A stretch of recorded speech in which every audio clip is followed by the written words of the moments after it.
Hi, everybody, and welcome to the last Talk More Talk, a solo Beatles video cast of 2020.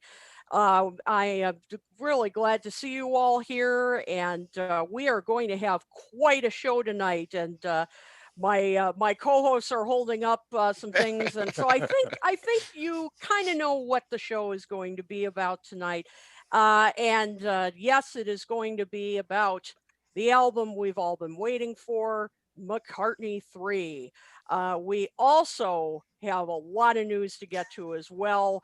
Practically within the last 4 to 5 days, all the news has happened. It's all So too this much, Kit. it, It's all it's too all much. to yeah, very Very good, good. Tom. I see what you did there. We have got so much news, so much to get to. So pull up a chair, get that cup of cocoa, eggnog, whatever your beverage of choice ready. This is going to be a great show. And of course, happy holidays from all of us. The Fab Five, we're all here tonight.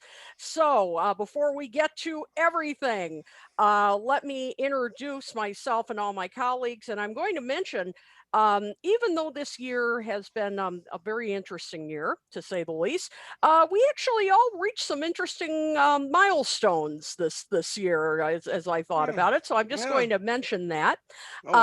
So first off, my name is Kit O'Toole. I'm the author of Songs We Were Singing, Guided Tours to the Beatles' Lesser Known Tracks, and Michael Jackson FAQ, All That's Left to Know About the King of Pop. First of all, two things that happened with me. Ken Womack and I are finally coming out with our book next year. We've been working on this forever, and it's finally happening. So we're going to come out with that in March.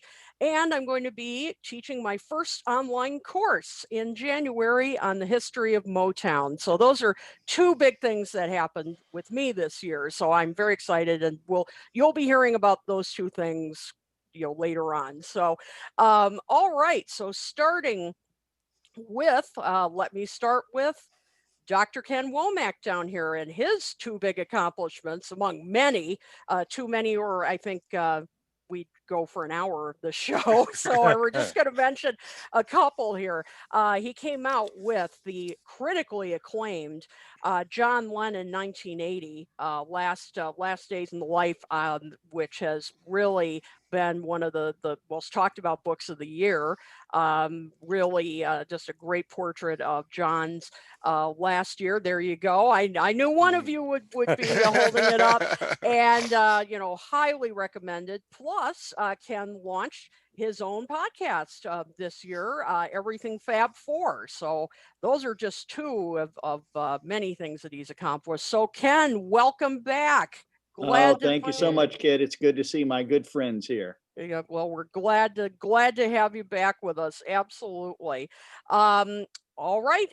Tom Hunyadi, he of course is the co-host of Two Legs, Paul McCartney podcast, and boy, you had quite a year with your podcast. You expanded into a video cast, and you now do live shows, which is really fun. You and Andy Nichols, your co-host, you've been doing some great fun shows, ranking the tracks, and I've been having fun with you on that, and it's like really. The shows you've been doing, I mean, wow. You've just been getting some incredible guests this year. Yeah. So really, you've just been doing incredible things with Two Legs. So congratulations on that, and welcome, Tom. Kit, you are a most gracious queen. We all bow down to your superiority, and we are not worthy. Thank you for that. And it's been just a great honor doing this show with you and all of you guys. I mean, it's just been amazing. Oh, you're so sweet. Well, and right back at you, that's for sure. It's been great doing the show with you guys. And we also have Mean Mr. Mayo, aka Joe Mayo, who, boy, did he reach a milestone this year. 10,000 subscribers. Yeah. 10,000. I mean, that is no mean feat. When you get to 15, you get free burial in the Raccoon Cemetery. Oh, don't laugh. You know where it is? Bismarck, North Dakota. That's where it is. That's pretty nice. Joe is the grand high exaltic mystic ruler of the raccoons. In case you don't know. And then that was a honeymooners reference. I I'm take it. guessing that's a Honeymooners reference. There always are. That's right. So that is quite an accomplishment, and so I know that number is going to double and all in no time. So Another 8 years or so. yeah, that's right. But that is an accomplishment. So Joe, congratulations on that, and as Thank always, you. welcome. Thank you, Sun Queen. Yes. Thank you very much. Hello, everyone. Good to be here Absolutely. with you all. Or And- the tree queen, we should call her this time. That's huh? right. I've got my, I'm trying to be festive with my ugly Beatles Christmas sweater and the whole thing. And last, but most definitely not least, Ken Michaels. He is the longtime host of the syndicated show, Every Little Thing, as well as the co-host of Things We Said Today. And he celebrated his 2000th broadcast this year. Wow. Of all of his shows combined, this one, Every Little Thing, Things We Said Today, 2000. I mean, that is an amazing accomplishment. Thank you, And- Kit. And No one's really, more surprised than I am. yeah. Really, you don't know when you start that this is going to be this long journey that you're going to do for the rest of your career. I had Yep. no idea when I started doing it on college radio that I'd be doing it for close to 40 years now. Yep. So it's Amazing. incredible. Yeah. Wow. So, well, and so, I mean, that's really something to celebrate. So Ken, welcome, as Thank you. always. Thank you, Kit. So, oh, go ahead. Sorry. Yeah, I just wanted to echo those words Mhm, that Tom just said. It's a great honor to be on the show with the rest of you. I mhm. mean, part of the joy of doing the show is just the camaraderie between us Mm. and getting to have you as friends as well as to work with you. So, That's for sure. Amen. That's for sure. This show is really a joy to do, and really, and so I'm sorry I took up a little more time, but I just as I was thinking about the show tonight, I'm like, wow, I just want to mention this, that in spite of this being not the best year, the more I thought about it, I'm like, wow, we all had these with masks and so forth, we all had these accomplishments this year, so I thought that was worth pointing out. Very that- appropriate. yes. And after all, Yeah. it's not like we have a lot of news. Yeah, of course not. We don't have much news at all. And so talking about that, Oh, I'm sorry. Don't mind me. Just go yes, ahead. Joe, Yes. we're Trying to getting stand to it- McCartney I'm trying 3. to stand it up, but it's not working. And of course, welcome to all of you. Please, leave your comments. We will keep track of them as best we can, and we'll get to as many as we can. But first, as always, Ken, hit us with that news. Well, Joe, since you said there isn't that much news, maybe you'd like to read all this. My glasses aren't thick enough. Actually, what an emotional roller coaster these last few days have been.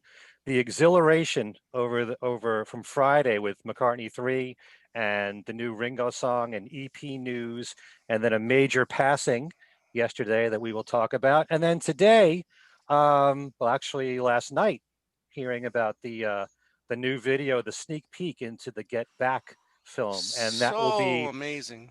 the last thing we talk about in the news will be about that. We're going to end on a high note The with best 5 or 6 minutes of 2020. Yep.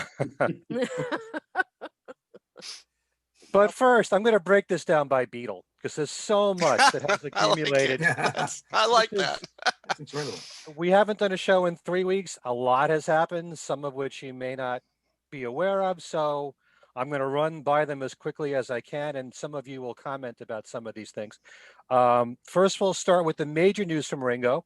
He just made available a brand new song about peace, love, and friendship called Here's to the Nights.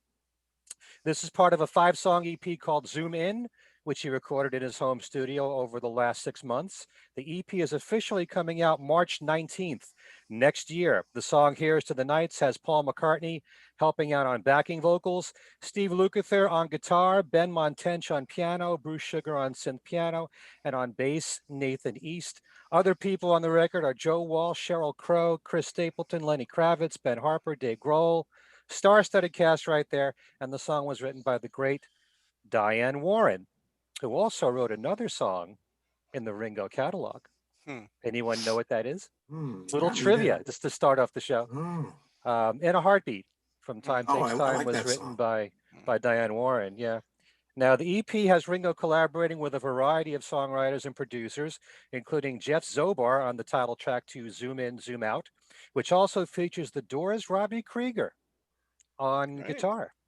Another song is Teach Me to Tango, written by Sam Hollander, who's known for his work with Panic at the Disco and Weezer and Katy Perry, also for 2 songs on What's My Name. And another song is Waiting for the Tide to Turn, co-written by Ringo alongside reggae pioneer Tony Chin and engineer Bruce Sugar. And the last song is Not Enough Love in the World, written by Steve Lukather with fellow Toto member Joseph Williams. You can now pre-order the EP on most outlets, including Amazon, where it's available on CD, vinyl, and digitally. Ringo just posted a holiday message wishing us a Merry Christmas and a different New Year. And he also released a video for the song with all the musicians involved. And I'm sure all you guys have heard the song and probably Oh, seen the yeah. video. Any comments you'd like to make? I think it's a very good song. And, you know, Ringo hasn't had a big hit in a long time. And I can't help thinking that given the circumstances of how it's celebratory, there were a lot of stars on there too.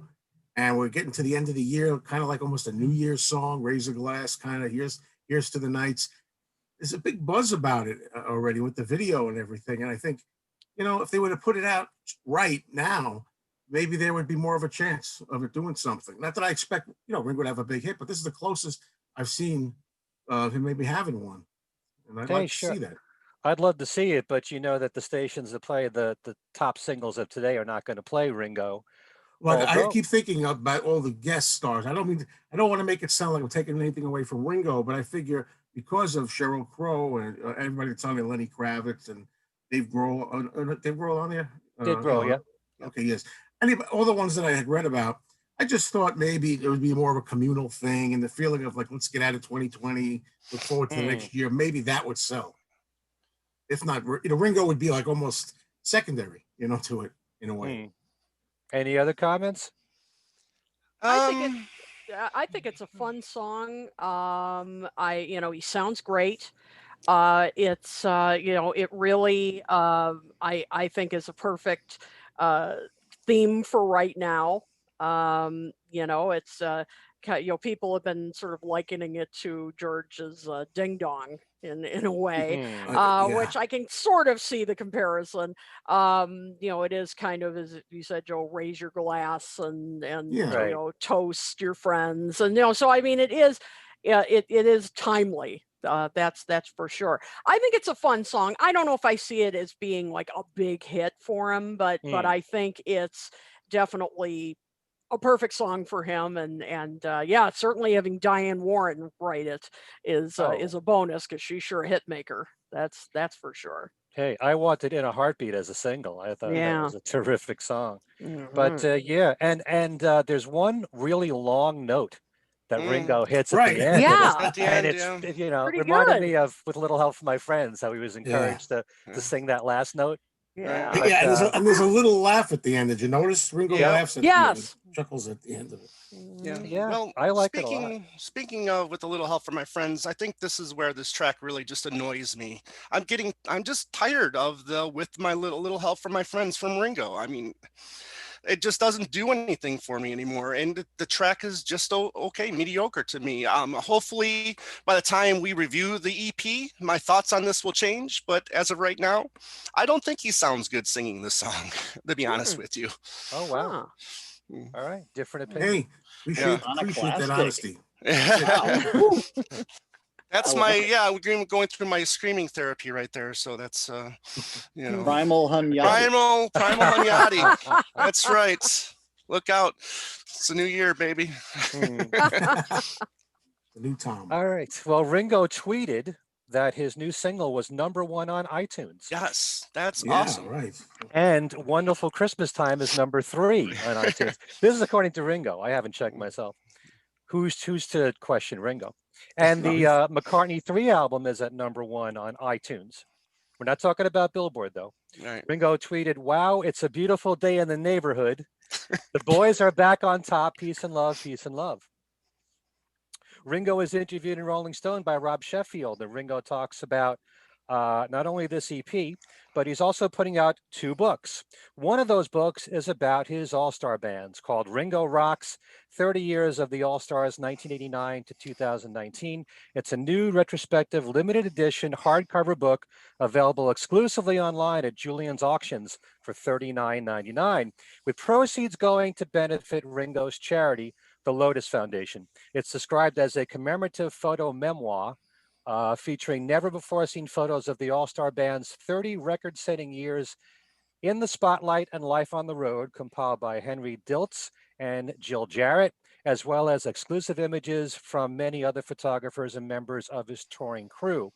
Along with the photos are Ringo's candid stories, looking back as the leader of one of the longest running touring bands in the world, and all that goes into managing a band of legends.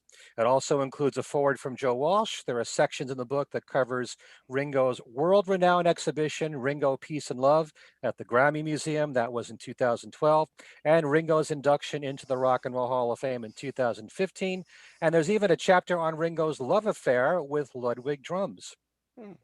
You can also order a copy of this book autographed by Ringo, for which only 500 copies were made for $495. Joe? Mere bag of shell.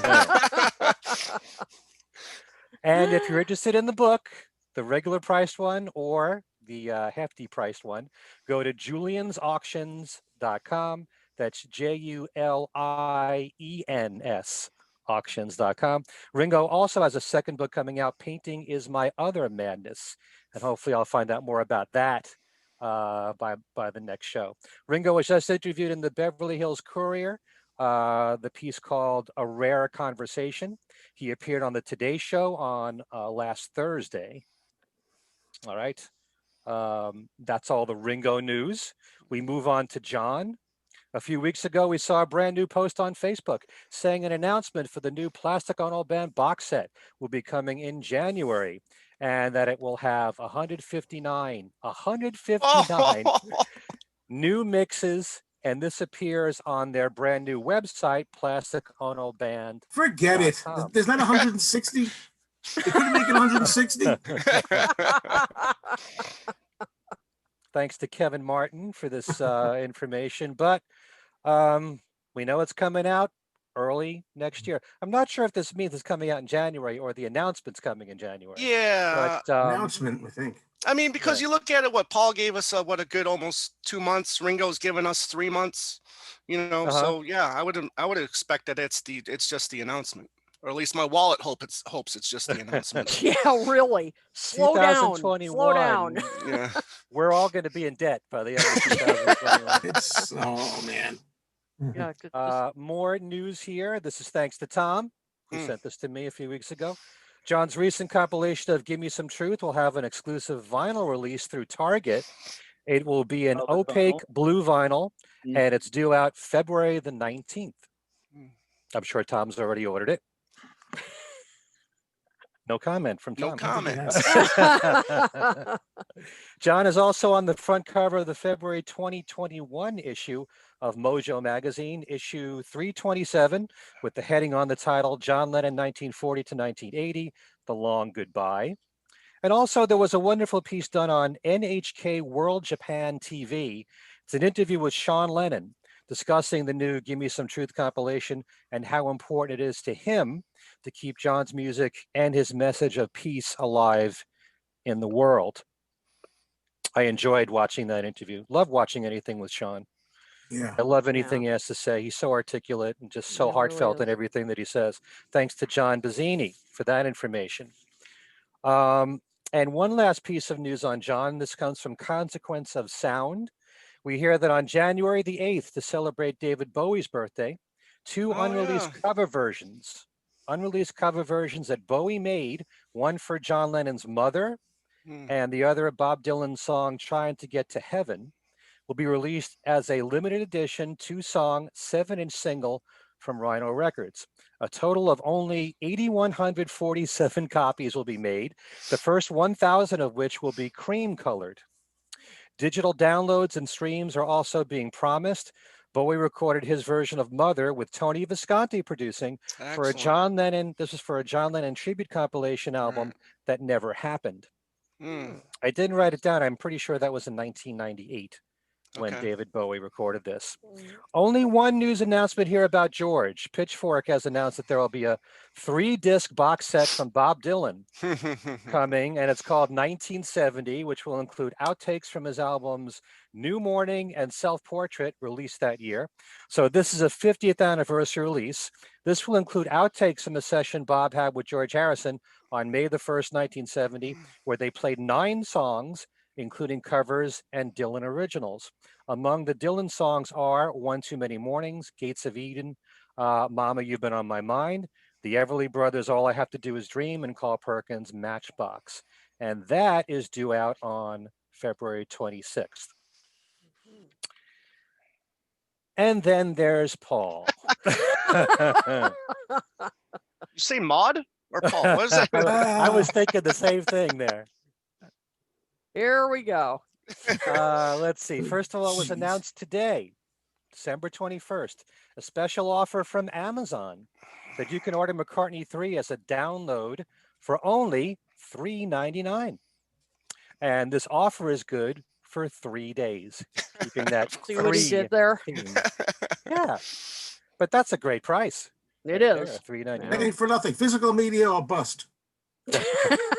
I'm with you there, Joe. But hey, not everybody feels that way. For the No, younger generation, not at all. great way to discover the new album. Get the digital download, Sure. $3.99. McCartney 3 news. Last show, we learned that in addition to all the various colored vinyl and CD bundles being released, they issued a CD and SHM CD version of McCartney 3 in Japan that has all 4 bonus tracks that are also on the colored CDs. And they are alternate versions of songs from the album, Women and Wives studio outtake. Laboratory Lil. I had to make sure I pronounce that because I keep saying lavatory. Laboratory Lil studio. It's outtake. lavatory. I'm doing Paul's You're right. voice. You're right. I just Yeah. I knew I was going to screw that up. Schedule. Schedule is correct. Yeah. Schedule is not correct. The, Schedule. That's right. the Kiss of Venus is a phone demo, and Slidin', what they call a Dusseldorf jam. Yeah. We'll be talking about those recordings when we review McCartney 3 in a few moments. It was announced a few weeks ago. This is where, Tom, you, Joe, you got to help me out on this. An exclusive new yellow version, Yes. vinyl version for McCartney 3, now available. Yes. Only 3,000 copies available worldwide. Music Vaults. He knows it. That's okay. Yep. There's also a blue vinyl version exclusive to the US and Canada. Barnes That's and available. Nobles. Yep. Sorry, And didn't mean to interrupt. that's okay. And a violet vinyl Yes. version. McCartney.com. Oh Okay. my. When there's a Beatle Jeopardy, I'm gonna put him on there. It's right here. It's all Name- right here on this list. Waiting to get to my doorstep. Also, Wow. just announced last Thursday, you can get the McCartney 3 album as a deluxe digital album through his website with the same 4 bonus tracks Hmm. that I just mentioned that are on the Japanese CD and the colored CDs. Of course. All right. Paul has continued to put out EPs through Spotify, always on a Friday, with 6 songs that have a theme to them, following his first 2, which dealt with home and Christmas. He put out one on November 27th with the theme of family. And on December 4th, he put out one with the theme of love. A very interesting promotion for McCartney 3 in coordination with Amazon Music. They ran what they called a 12 Days of Paul campaign.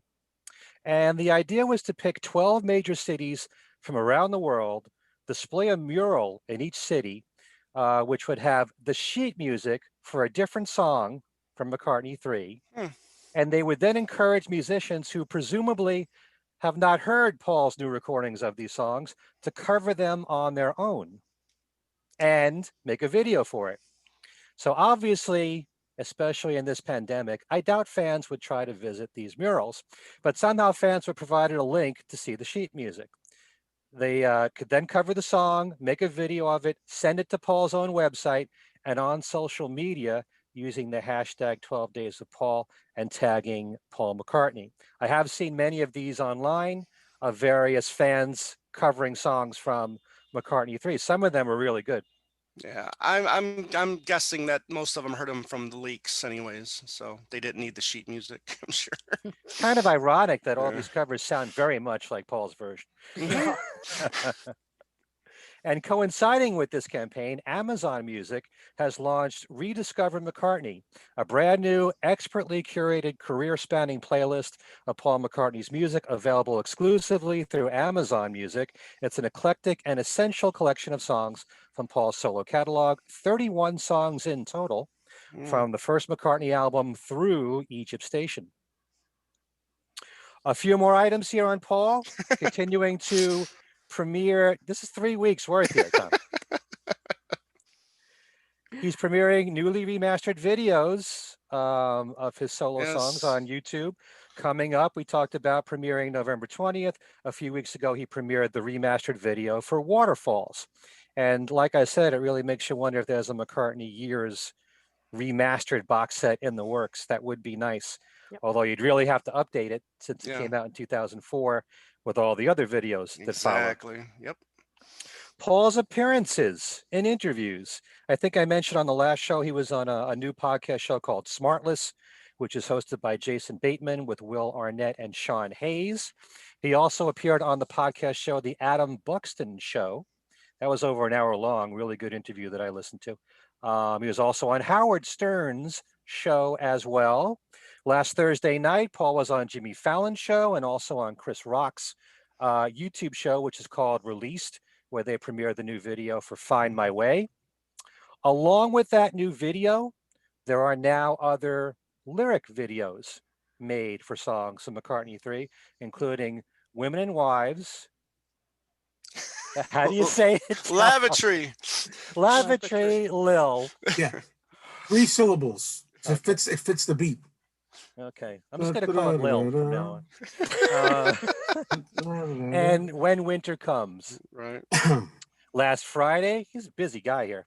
He was on BBC Radio 4 on their Today program. I was listening to that this morning. It was interesting talking about how the pandemic has affected him, how much he misses touring, and how his crew has actually been affected by the tour. But he says he spent a fortune on insurance fees for his crew. Yeah. And Well, that really paid off for him in a big way this year. His voice shouldn't be missing touring. I can tell you that right now. I think his voice, I'll get into that. Yeah. We'll get into that later. Was Tom Hunyadi always this critical? This is the new Tom. You're getting Yeah, I roasted guess in the so. comments, Tom. What's going on with him? I tell you, the new Tom Hunyadi has a surprise for me every minute. Has very good, Joe. Very good. Honeymooners. Honeymooners, yes. Let's see. What else? He also commented about streaming services and how artists are not paid that much for streaming, but the services are so powerful these days. And on Saturday, he was interviewed for an hour on the Idris Elba show on BBC Radio 2. And he was on CBS this morning on Sunday. Yeah. All right, a few more items left. Rolling Stone magazine has just put out their list of the top 50 albums of 2020, and McCartney 3 ranks number 40, which is not bad for coming out just under the wire. Nice. They call the album his most adventurous since Chaos and Creation in the Backyard. In this crazy world of the Billboard charts the last few years, they've accepted classic and newer Christmas songs on the Billboard Hot 100, and Wonderful Christmas Time has debuted at number 45. Oddly enough, Happy Christmas War is Over is not on the Hot 100. Oh, That That's is- a crime. How could that be? I'm I surprised. don't know. The McCartney 2 album is at number 168 because it has Wonderful Christmas Time on it. And Give Me Some Truth has reappeared at number 189. excellent. Also, 2 Beatle albums. One is at 117, Abbey Road at 57. And this is something really exciting I know you want to talk about. Very big news announcement about Paul, according to Spin Magazine. He and producer Rick Rubin will be joining forces in creating a 6-part documentary on the history of Paul's career. A trailer has been released in which Paul and Rick are in a non-disclosed studio location. I think it's Rick's studio, discussing how the bass Don't guitar can disclose. control a band. What was that, Ken? What, Ken? You shouldn't disclose, but go on. Okay. I didn't say anything about it being Rick Rubin's studio then. Okay. It says how they're actually using original Beatles masters from Abbey Road for the first time. Right. Endeavor Content will finance the project and handle worldwide sales. Film 45 is producing this along with Frank Marshall, who just directed the new documentary on the Bee Gees. And the trailer for Paul's documentary just says coming soon. Now, if anything, that news announcement should show the clout that our own Kid O'Toole has in influencing Paul's moves, because when we talked about who we'd like to see Paul work with, who did Kid say? Rick Rubin. Yep. Listen, if Right. there could be at least one song that they did together, then that document, that 6-part or however many parts will be worth it. I mean, that would be just so cool if they ended up, doing a song together. Well, we Right, haven't heard so- anything about that, but Yeah. So I just want to thank Paul for listening to me and listening to the show, and I look forward to hearing what they'll do together. Very good. Paul, Bob Dylan, Paul Simon. Yep, there you go. Or Stevie Wonder. Yes. Again. Okay, I'm going to skip some of this news and save it for Come things we said today, because this is going on pretty long. Yes. But Yeah. unfortunately, we have to talk about the passing of Chad Stewart, who was one half of the team of Chad and Jeremy, part of the British invasion. They were known for such hits as A Summer Song, Yesterday's Gone, Willow, Weep for Me, Distant Shores. Both Chad and Jeremy and Peter and Gordon were the two big duos to emerge out of the British invasion.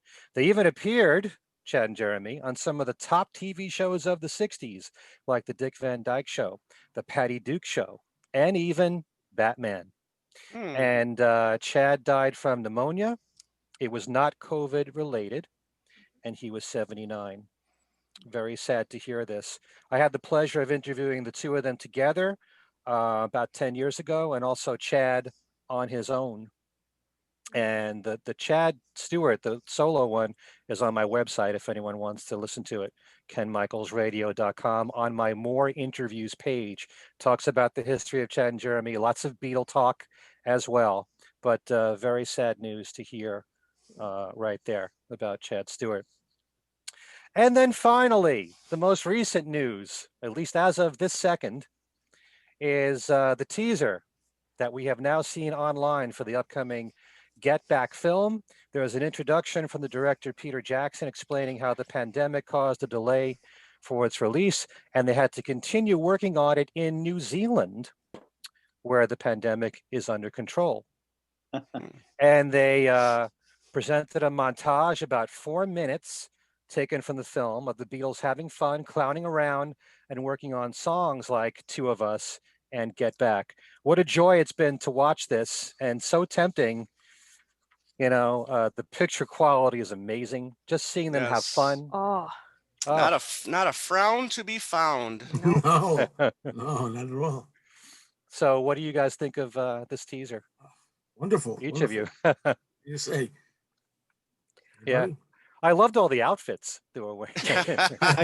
Honestly, I would be like Tom Hunyadi, who buys every variation of everything available. If I could get that John Lennon striped shirt, that thing is good looking. That is a great looking shirt on a great guy.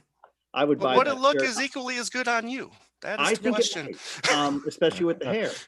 I I love the video. I think it was wonderful. There were images that I think many of us had not seen. It was crisp.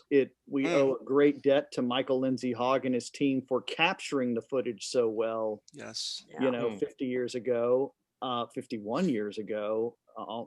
My God, almost 52, right? Just magnificently. And of course, a lot of credit to Jackson and his crew for the restoration. Oh. I still maintain It's wonderful to watch. I hope they tell this story the right way, though, which is to recognize that it's a come from behind victory. And if you notice, a lot of those smiling, happy faces are at Apple Studio and not at Twickenham. Right. Yes. And there's a reason Good why. And this is one of those great moments where they snatch victory out of the jaws of defeat in a matter of a couple of days. And you can see George Martin's back in the fold, and he's happy, and there's a smile on his face. He's happy to see Glenn Johns. It's very selective, but it sure is beautiful, especially that shirt. I love it. So much to love in that thing. Seeing Paul and John doing a little dance, and at the end I see John hugging Ringo. Oh, It's a love fest. Everybody's happy, smile, love, love, love. But I'm really looking forward to it this way. I'm looking forward to the joyous celebration of Get Back. Yeah, like Womack said, please tell the story correctly. Absolutely, the restoration looks absolutely beautiful. I mean, it's what we dream about. I mean, dream about seeing. Obviously, we got we've got the bootlegs. We got the old VHS or laser disc copies that just look like but but yeah, I mean, it looks beautiful. I mean, the bit where Paul and John are singing The Two of Us without moving their lips is just hilarious. When John's got his shirt over his knees and jumping up and down is just precious. But yeah, I mean, they're happy. We were warned about this, that they were happy, so now we just need to get used to it. But yeah, I'm really looking forward to it.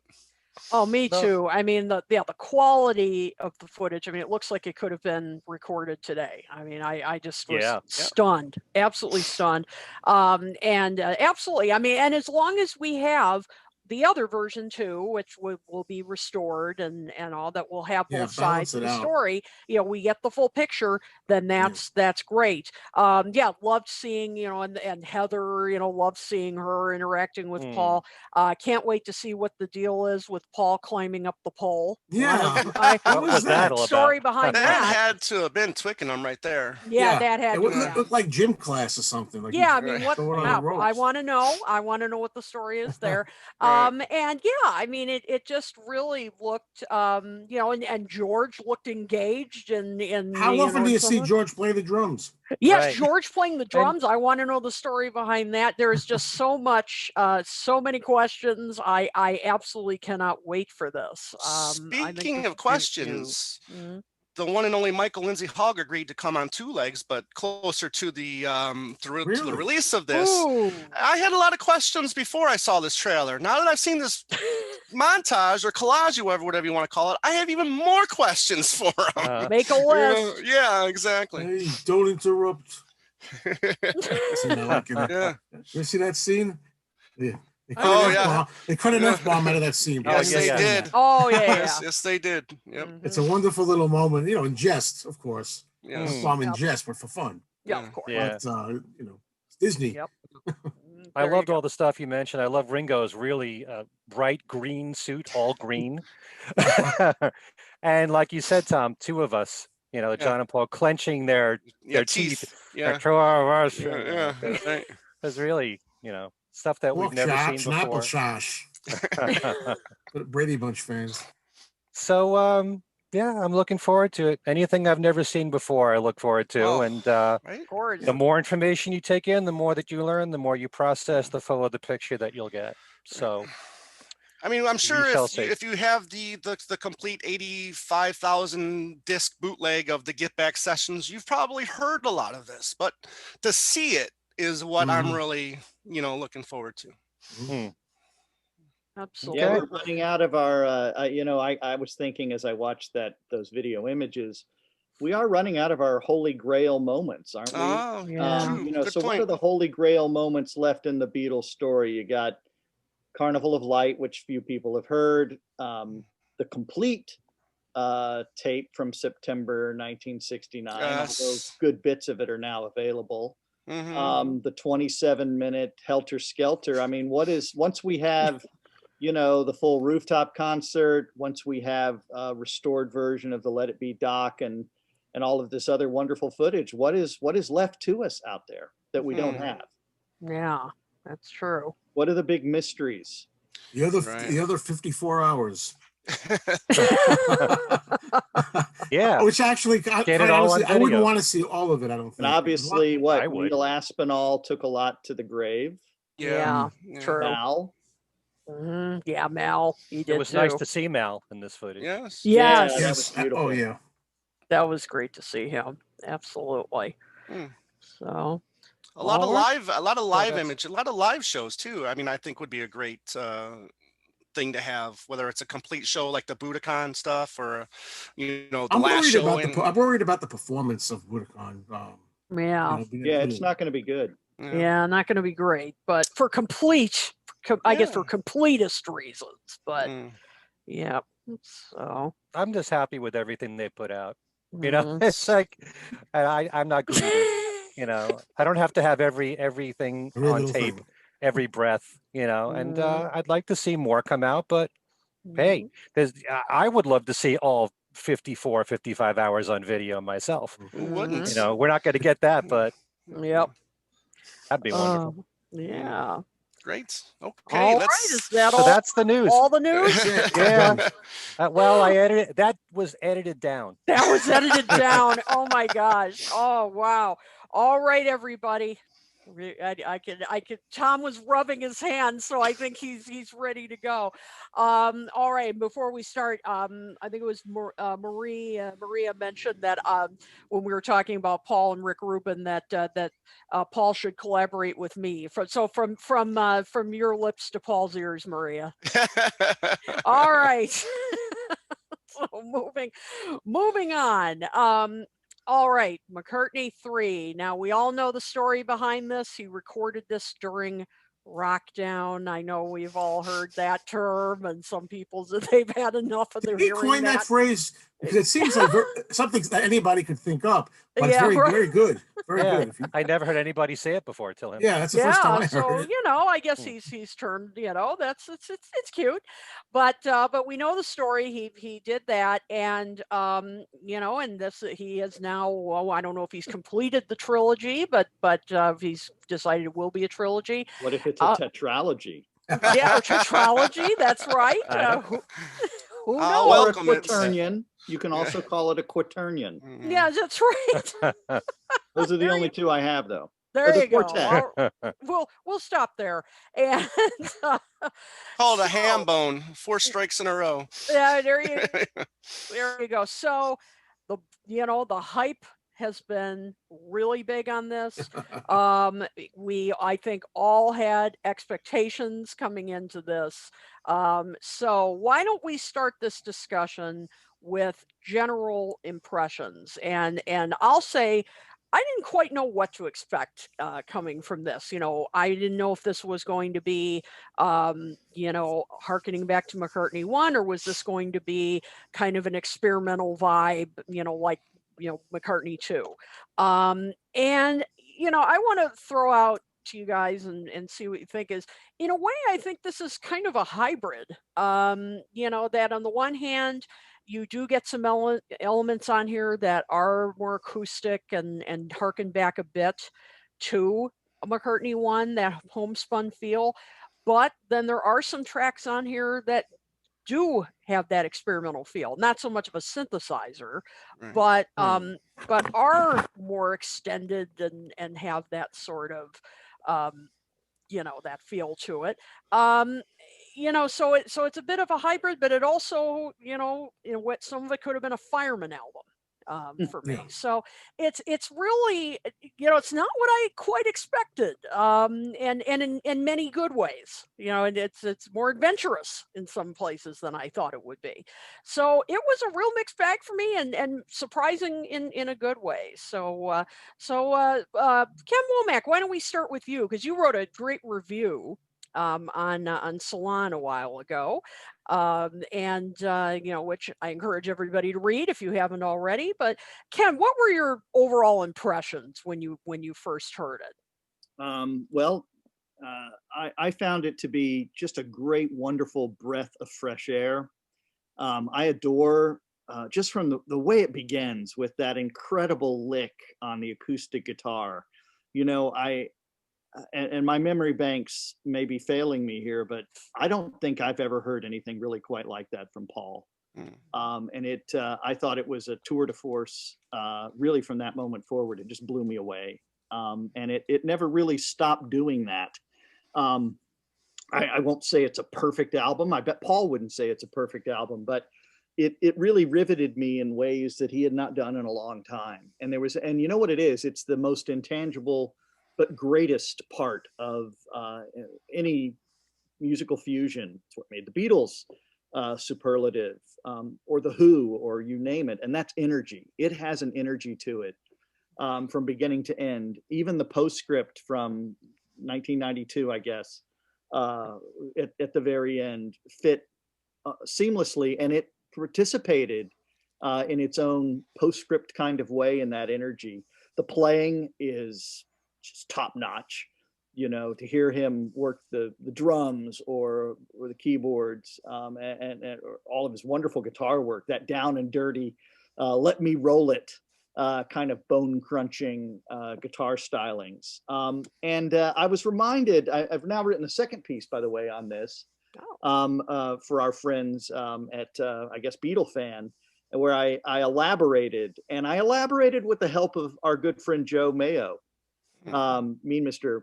Joe, and and the reason I did is I had observed him in an online chat pointing out something about Paul that I thought was really useful. He is old. I loved it, and I quoted it, and in all the right ways, because what we've been privileged to listen to now since Paul. Since Love Me Do, right? Since they recorded Love Me Do in June 1962, is a guy who has shared his entire life with us, really, right? It's quite amazing when you think about it. And we have had the honor of watching him develop. And as so many people are quick to point out, I almost said point to quick out, quick to point out, that, you know, well, he doesn't sound like he did once. No kidding. He's, you know, he is, to quote Joe, he's old. But what a wonderful journey to follow his voice, which was the best in rock music for a long damn time, and listen to him work it now and tease that instrument into other places. And I just adore this thing. I think it's energy that makes it different than so many of his recent records. Yep, absolutely. I mean, and you feel like when, you know, from that first cut, as you said, Ken, you know, this is, you know, those first notes, you know, you're in for something different. That's the exact first impression I got as well.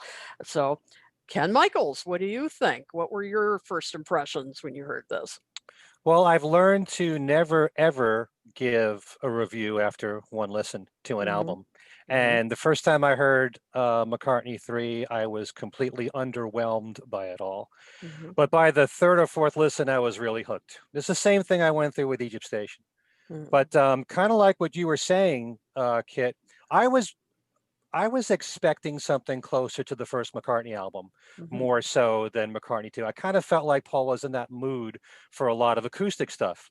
And he certainly was, judging by this album, starting off with that wonderful instrumental with that acoustic guitar leaping right at you, right in your face.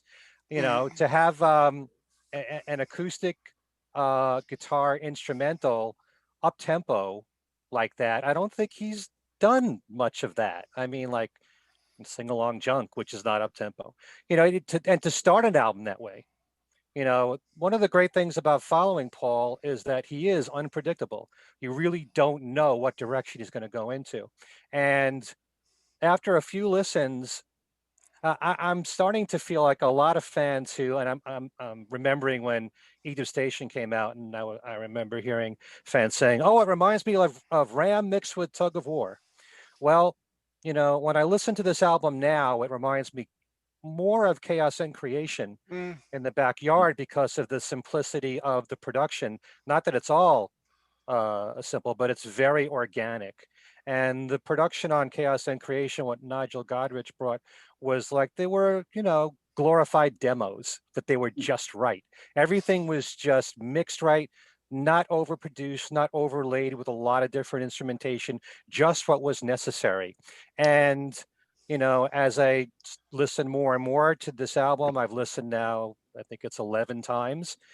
It's become for me like it's like a near perfect album.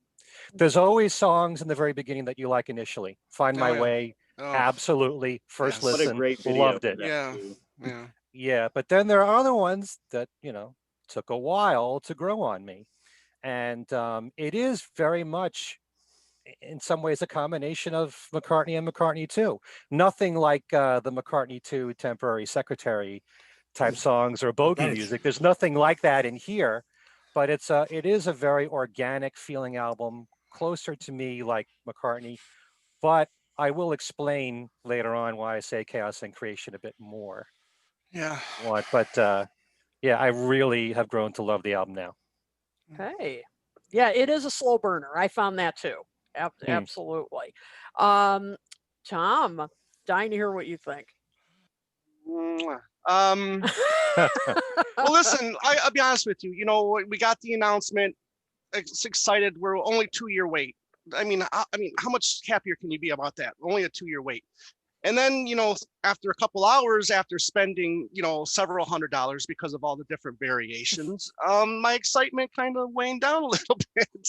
But then a couple weeks later, thanks to someone who shouldn't have played a couple of songs on his radio show, listened to Find My Way, and then my excitement just skyrocketed again. Because like you said, Ken, there's a few of those songs that you'll get in McCartney's catalog that you're going to just get hooked right away. And that was the song for me. First listen, Find My Way. Then, unfortunately, I listened to that crappy leak. And then my expectations kind of, you know, fell a little bit. But then obviously, then the album comes out and yeah, slightly a little bit better.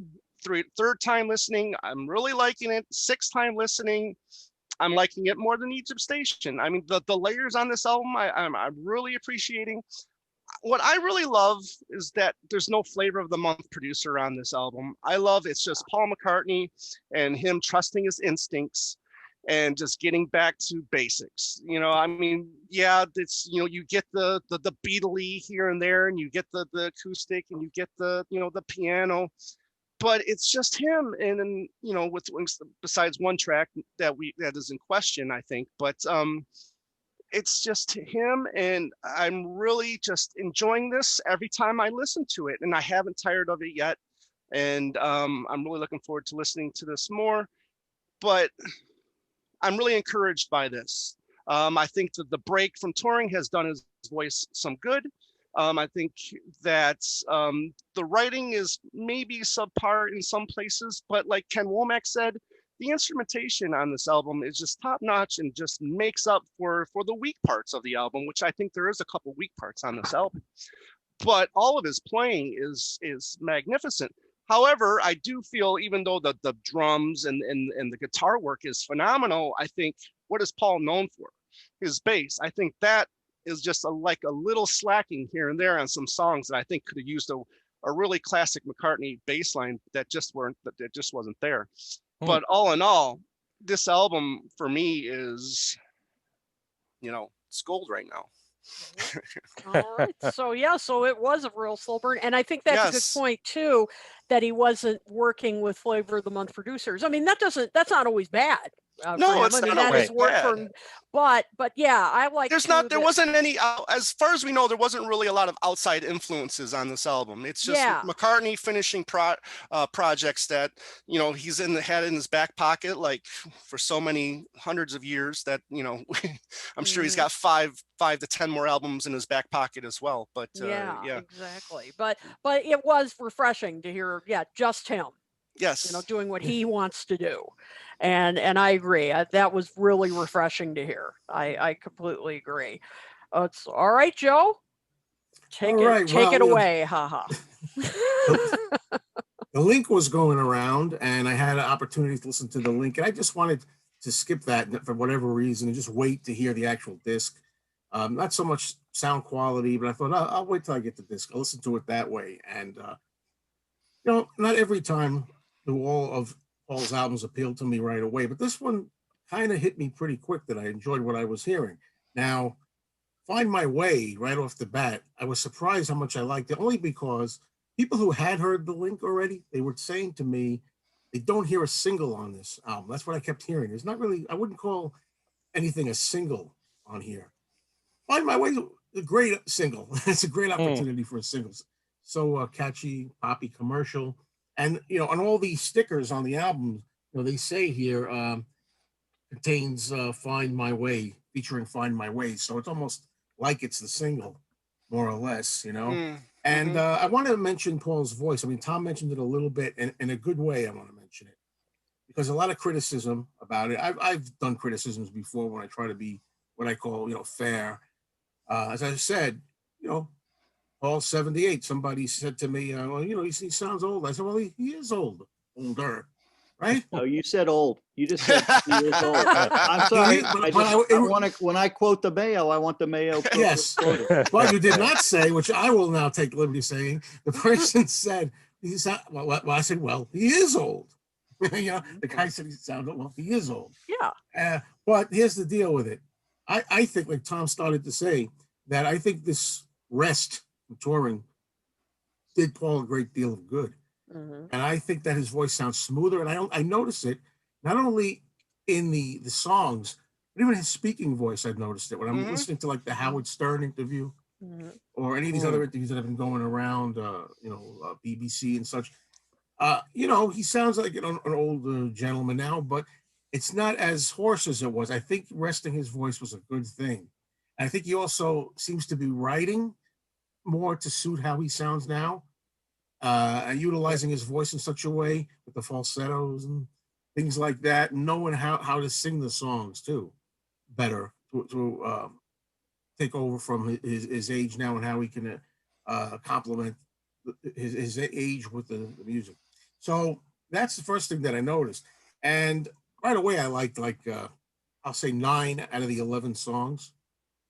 And after 2 or 3 listens, they really were strong.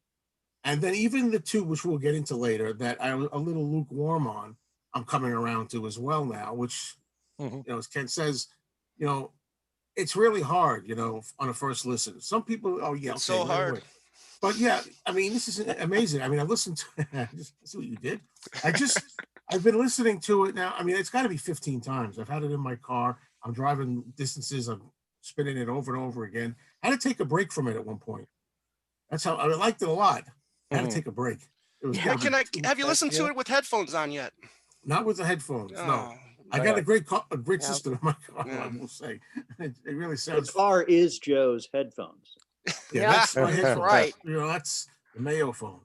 I like that. Now available in stores in green, yellow, blue versions. People are asking me that. They're saying, what do you think, in your opinion, if you're going to rank the McCartney trilogy? I said, well, it's too early yet to say. But I'll tell you, it's getting up there for me. It's hard now. It used to be it was number 3. Maybe it could be 2, and so on. Maybe even 1. I can't recommend it enough. I'm so happy with this, and I'm glad that it's gotten mostly from what I've heard, a positive reception from fans and critics. But how can anybody really judge? How can you compare an album depending upon your age? Let's say you grew up with the first McCartney album. You've had that album for 50 years to enjoy. Compare that to 3 days to listen to this album. It's just not fair. It's very tough to judge that way. Same how many times? You can have something that many years, listen to it 4 times. Or you could have it a week and listen to it 20 times. That happens. Can I add something about what you said about the voice? Yeah. Very often I will defer to my wife, Joanne, because she studied music and she knows a lot about voice. And I've always talked to her about what is it with Paul's voice and why has it weathered the way that it has in recent years. And a lot of it really, I'm sure it comes from the constant touring and putting on 3-hour shows plus sound checks before the show. And what she noticed was that his mid-range is what's struggling a lot. So on this album, you're going to hear him sing in his lower range, and you're going to hear him sing in falsetto and some mid-range, but he's not really pushing the mid-range. Sometimes it's there, sometimes it isn't. But it's kind of unusual when you're used to hearing a very rich sound in Paul's vocals, especially with harmonies, and now you've got a low voice and then a falsetto voice, and it's very different. And when you're used to, some of the greatest vocals ever on record from Paul going to this, it's a real shift for a lot of people. But at the same time, if you're someone like us who's followed every album he's done, this has been a gradual change. It's not as drastic. And I also feel like in recent years, especially with Egypt Station, like you said, Joe, he's writing songs to suit his vocal limitations, and it's noticeable, but he knows how to work it. Most of the time I agree with his choices, not all the time, but yeah, I mean, I like the sound of his voice on this album, especially on certain songs like Pretty Boys and Seize the Day. And it's kind of like in a lower voice, but it's up front and it's full. And, and then, his falsetto is still really strong. Very strong, Yes. especially on One this thing album. I'm noticing is, and I know Ken Womack was alluding to this before, saying how it's kind of like we've had this journey with this man all these years kind of thing. And I started thinking, like, I remember hearing like one of the first 45s I remember when I was like 4 years old. I had We Can Work It Out, so from 4 years old on, I'm listening to this man. And I'm listening to, I remember when Hey Jude was new, had that 45 and so on. If you go down the whole list, Uncle Albert, With a Little Luck, and on and on and on. So now I'm at a point, personally speaking for myself, where I'm perfectly okay with listening to the mature Paul, the aged Paul, the way he is. This is Paul now. This is a transformation. This is who he is now in, say, 2020. And I'm willing to accept it. At first, some of the live stuff that you might have heard that was a little bit, cringy sometimes. Yeah, that's tough. But I think he in the studio, he has more of a chance, I think, to work with it and do what he has to do on his own in the studio to make it sound pretty decent or downright good. And I think, well, some of these songs, which we'll get to, I think I like it with his voice this way, and don't think I would appreciate at least one or two songs here as much if I heard 21-year-old Paul singing. And yep, and so you provided a perfect transition, Joe. Let's talk about those individual songs. The way I played it. Oh, yep, absolutely, yep. And the commenters are already starting to pick out individual songs. Yes. One of them that's being discussed is "Deep Deep Feeling," which does seem to be the track that is. It's the love-hate track, I think. It's the love-hate track, Yeah. and so I don't know if we want to discuss that one in particular, or if we want to go with our plan of just going around. We were going to talk about songs that really we felt were highlights for us. So maybe because I have a feeling that song's going to come up. Yeah. And But so it would come up as a low light for me. But now it's one that's one of the ones that I'm going to tell you, just to make it interesting. I hated that song. I'm telling you, I really hated it. And now it's still my least favorite now on it, but I'm starting to appreciate its ambiance and mood. It has a certain mood to it. Well, I think I guess we'll talk about it for a second here. Yeah, I think it's one of those songs where it's a song that I want my favorite singer to do. I want him to challenge us as listeners to a song like this. I mean, it's something that we don't get from him very often. I mean, it's a track that, yeah, maybe you don't like on first listen, or maybe even after 12 listens, but I do think there is a lot going on in that song where maybe if you listen to it headphones or in a different light, you might start appreciating the layers and everything that's going on in this song. Yep. That's exactly what I'm going through right now. I am appreciating it. For me, it's not the headphones, but I'm listening to it more times. Now, sometimes you skip a track. I even said in my early thoughts, I said, I don't like skipping tracks when I listen to albums, love or hate them. But I said, this is what I might skip. I'm glad I haven't, because I'm starting to appreciate it. Ken W., what do you think? What's your thought on Deep Deep Feeling?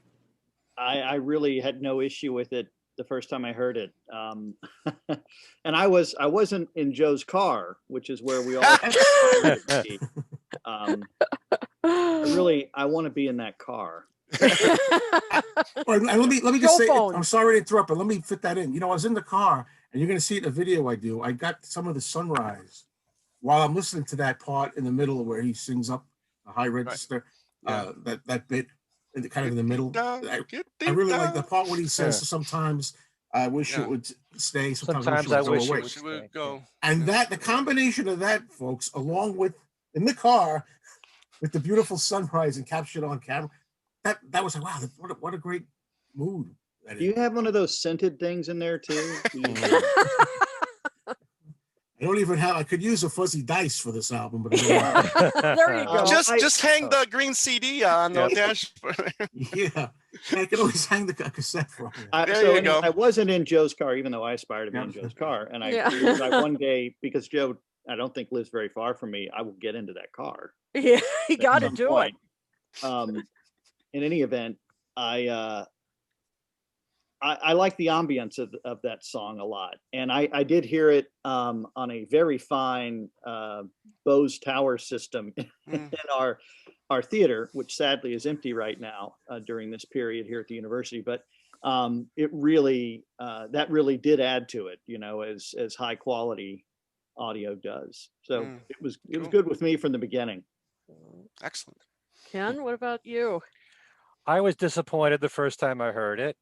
I felt like there wasn't that much work done on the lyrics, but as I've grown to love the song, there's so much going on in that song. Especially, I love counter melody, which Paul doesn't do that often. If you go through his entire catalog, you can find certain examples where he's done it. But there's so much going on with the main line of the very beginning. You know, that deep, deep feeling, and then the part where you just mentioned, sometimes I wish it would go away. And then you've got that piano line, that do, do, do, do, do, do, do, do, do, do, and it's going on almost simultaneously. And that's the kind of thing that I really appreciate that Paul does. Very much what he did in Silly Love Songs, which is, you know, a far more, you know, poppy and produced record. But I love when he experiments that way. And even though it's what you build around everything in this song that made me appreciate it. And, you know, when you're used to, and maybe I am too much used to, the 3-minute songs of Paul, and then all of a sudden this is 8 minutes, it's far more demanding of you to listen to it. So in the very beginning, you know, it was like, when is the song going to end? There was even a false ending, and I thought, okay, it's over. And then it picks up again. You know? I do think it's too long, but I do. So now it's like, when I'm in the mood to hear it, it's fantastic. But I'm not always in the mood to hear that song, especially after going through from Find My Way to Lil. It comes after it's like, after you know, and Lil, that's 2 minutes long. Yeah. So yeah, I love the song now, but it's kind of like if I know it's not your favorite album, Kit, but like Driving Rain, you're listening to the whole thing, and then Rinse the Raindrops is there for 10 minutes. It's like, do you want to hear the song for 10 minutes? You want to invest all that time? I love that one. But you know, it's I love his shorter pieces, but yeah, I appreciate when he does the experimental stuff like this. I'm really glad that he did it, but it sticks out like a sore thumb after a short song like Lavatory Lil. Like little Lavatory Lil in between that and Sliding. And if you're listening to it on vinyl, it's actually, you're listening to it after Sliding, you know, because there is a slight a track change from the CD. It starts outside too. Yeah.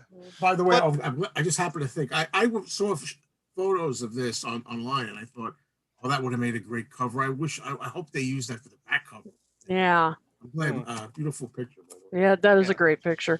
But there's some great guitar, buried in the track too, throughout that whole song as well. Yep. Yeah. Oh, absolutely. Yeah, I guess I have to be the kind of the lone person here. I love this track. I loved it from the minute I heard it. The first time I heard it, I was driving in my car, but I have a feeling it's not as cool as Joe's. But I didn't diss the song. Yeah, what are you talking about? Oh, I know you didn't diss the song. No, I know you didn't. No. But I mean, it was one of those songs that I was driving in my car, it was at night. There you go. And that just seemed to enhance it.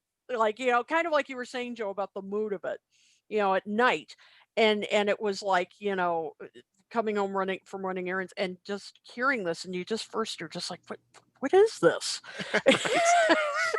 And I mean, it's just kind of weird, and it slowly builds, and it's a soundscape.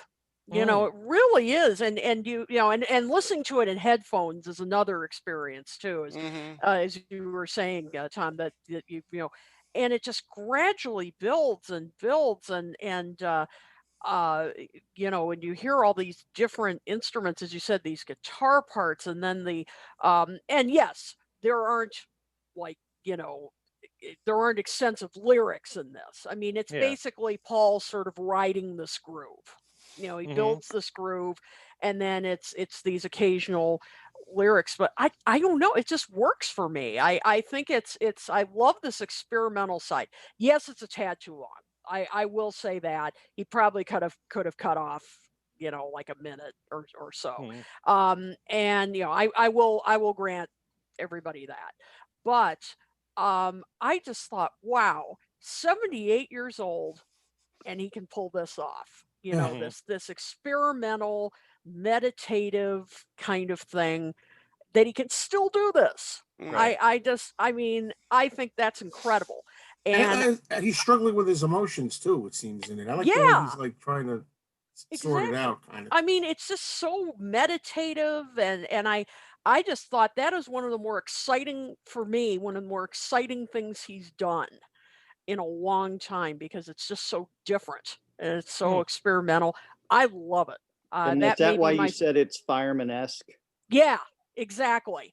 That's exactly it. This is probably the most fireman-esque. I mean, I don't know, it kind of made me think of even something like when he did Strawberry's Ocean Ship's Forest or something. I bet that would sound great in Joe's car. Yes, it would.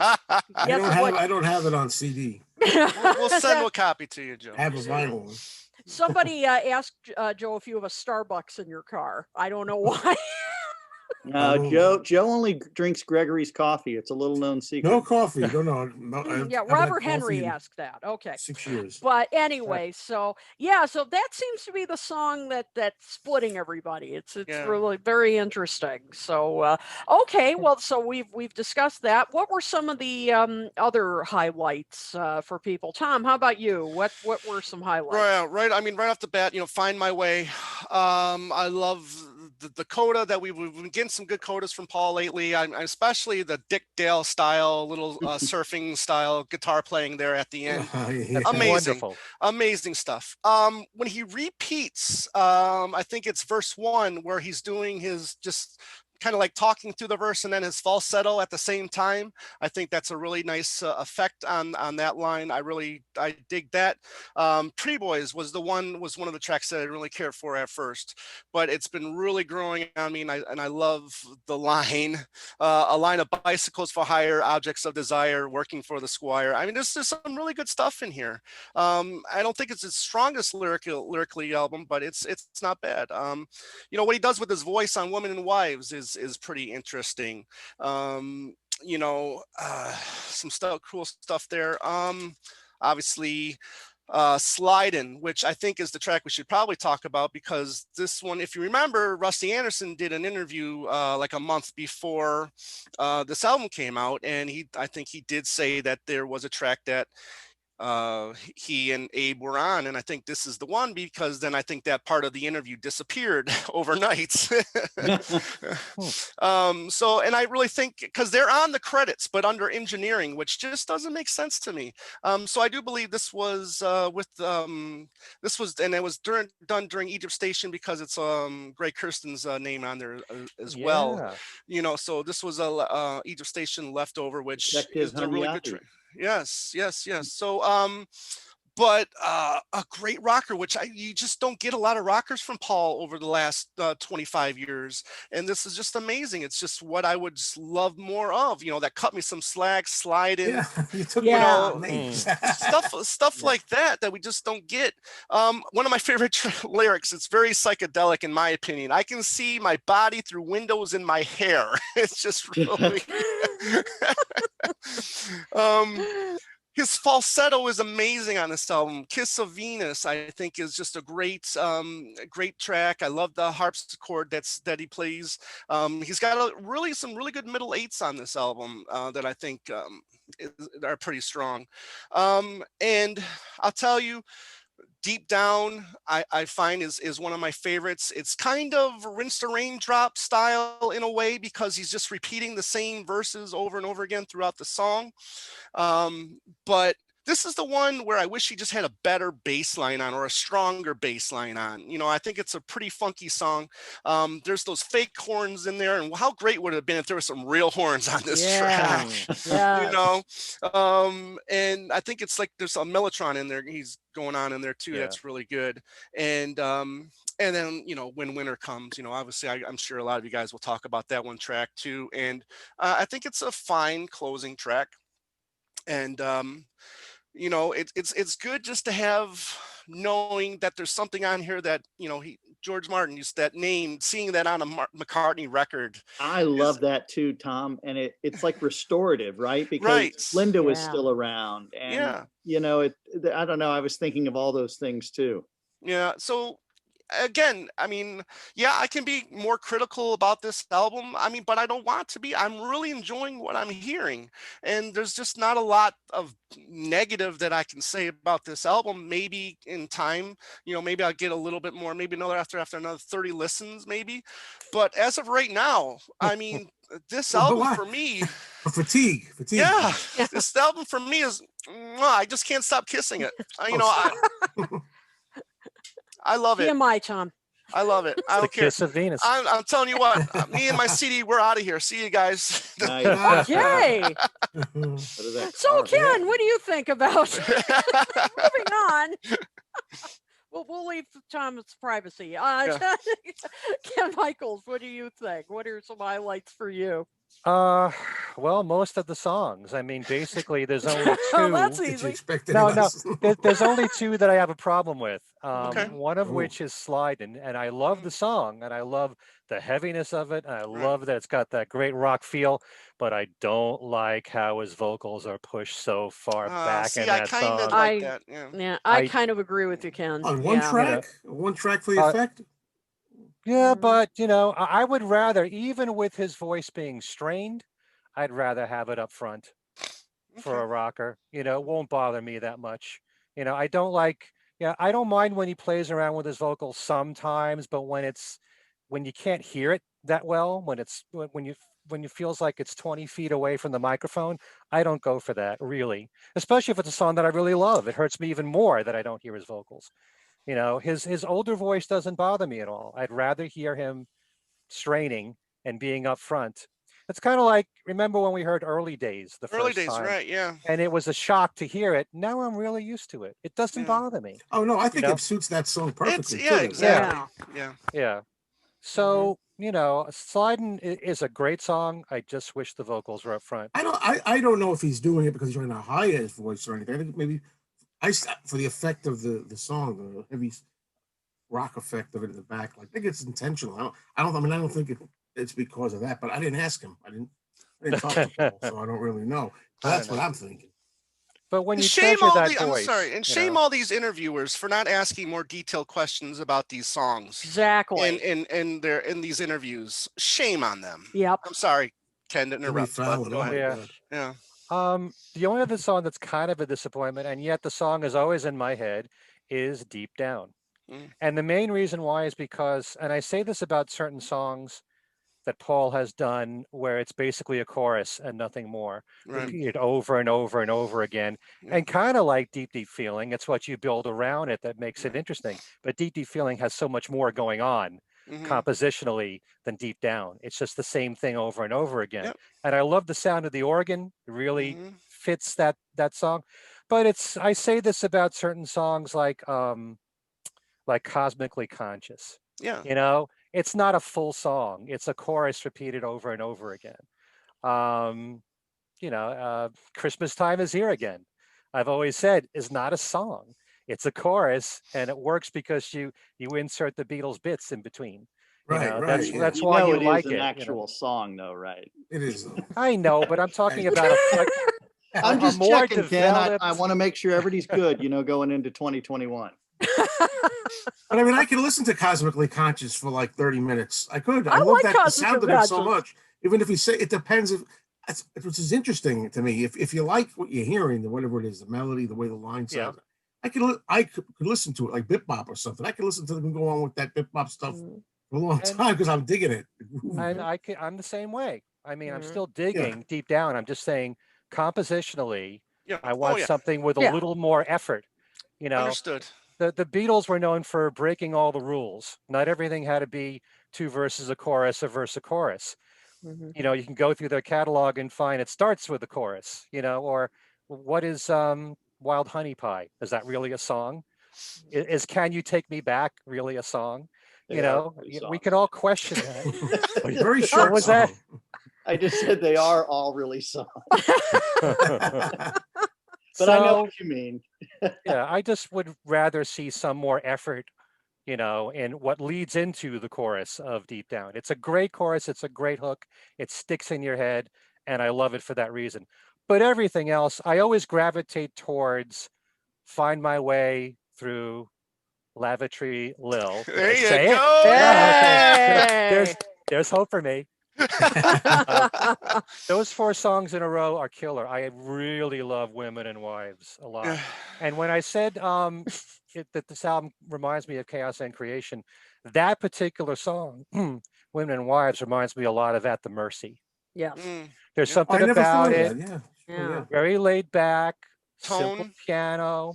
There's a melody in there that repeats that's just like At the Mercy with da da da da da da da da. That's like kind of like in the bridge of that song.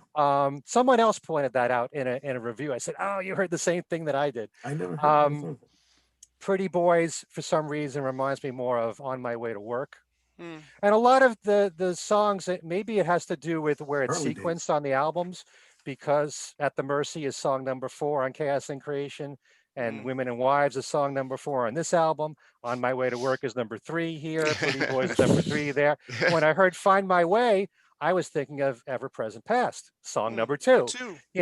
It's just maybe that's how Paul's brain works when he sequences songs and stuff. And just since we mentioned Deep Deep Feeling, it kind of reminds me of the experimental stuff on Chaos and Creation that he left off the album, like I Want You to Fly, which has a real looseness to it. And just because of the production and the simplicity of it and the rawness of it and the organic feel, that's why I bring up Chaos and Creation. Seize the Day, I keep hearing people say to me, it's the most Beatle-y track. I don't hear Beatles that much in Seize the Day. I don't either. I agree. I'm starting to hear it. I was wondering what they're talking about. Then I'm starting to hear it a little bit. I think. Yeah, but I love that song. Yeah.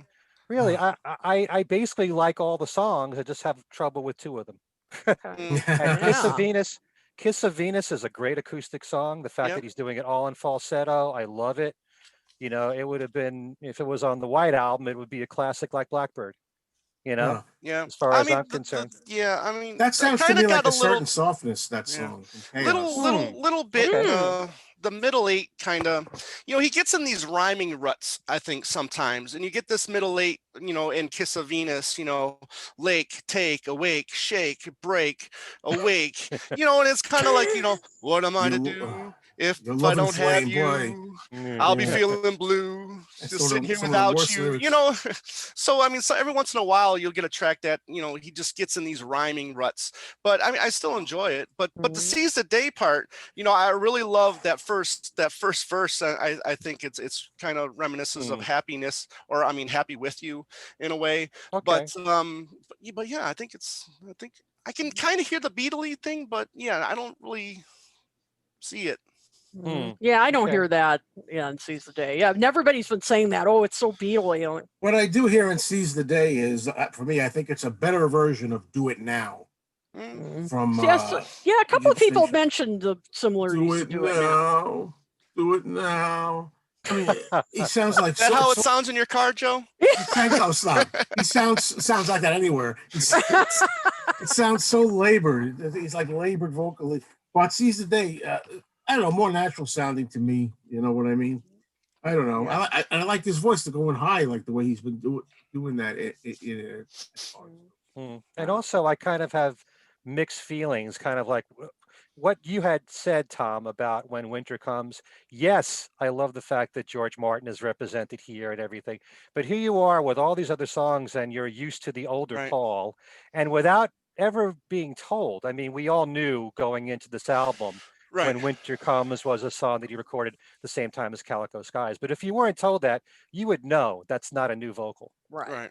Oh no. So it kind of sticks out there. Do you like the fact that he put that Winter Bird link before When Winter Comes? I feel like it just doesn't work. Like it's too loud of a track. I like it there. So we go I do too. I love it. Really? You know what? It's like an old friend comes back, right? Ken, probably back me up. An old Absolutely. friend. I mean, with or without your car, that is really excellent material. It is like an old friend, and I like the interconnectedness between the first and the last track.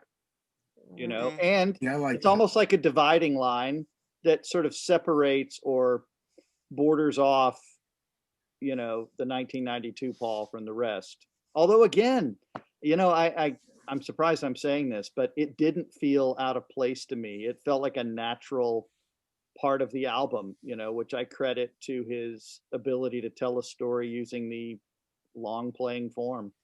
It worked for me. And I was willing to play along with the illusion. I don't mind that little instrumental bit leading into it. It reminds you of, you know, what the Beatles did with Sgt. Pepper, bringing it back, or, you know, Band on the Run at the end of 1985. Very much like you know, Pepper and that kind of dividing line before A Day in the Life. Ken, what were some songs for you that were highlights for you particularly? You mean Ken W? Ken W. Sorry. Okay. Yeah, I you know, again, I like the way it begins and ends, which I think is very important for any record. You know, and of course, I think of these like novels or stories or long playing narratives. So to me, those are very important songs. I really enjoy Find My Way, and that was only accentuated by the wonderful little video that dropped. Very much like those. I like any time I hear Paul come in with the, you know, the heaviness of an electric guitar was exciting. And again, I like the acoustic where he's using it as a, instead of merely strumming chords, he's playing notes, which is not that common for him, if at all, you know, to use it melodically in that fashion.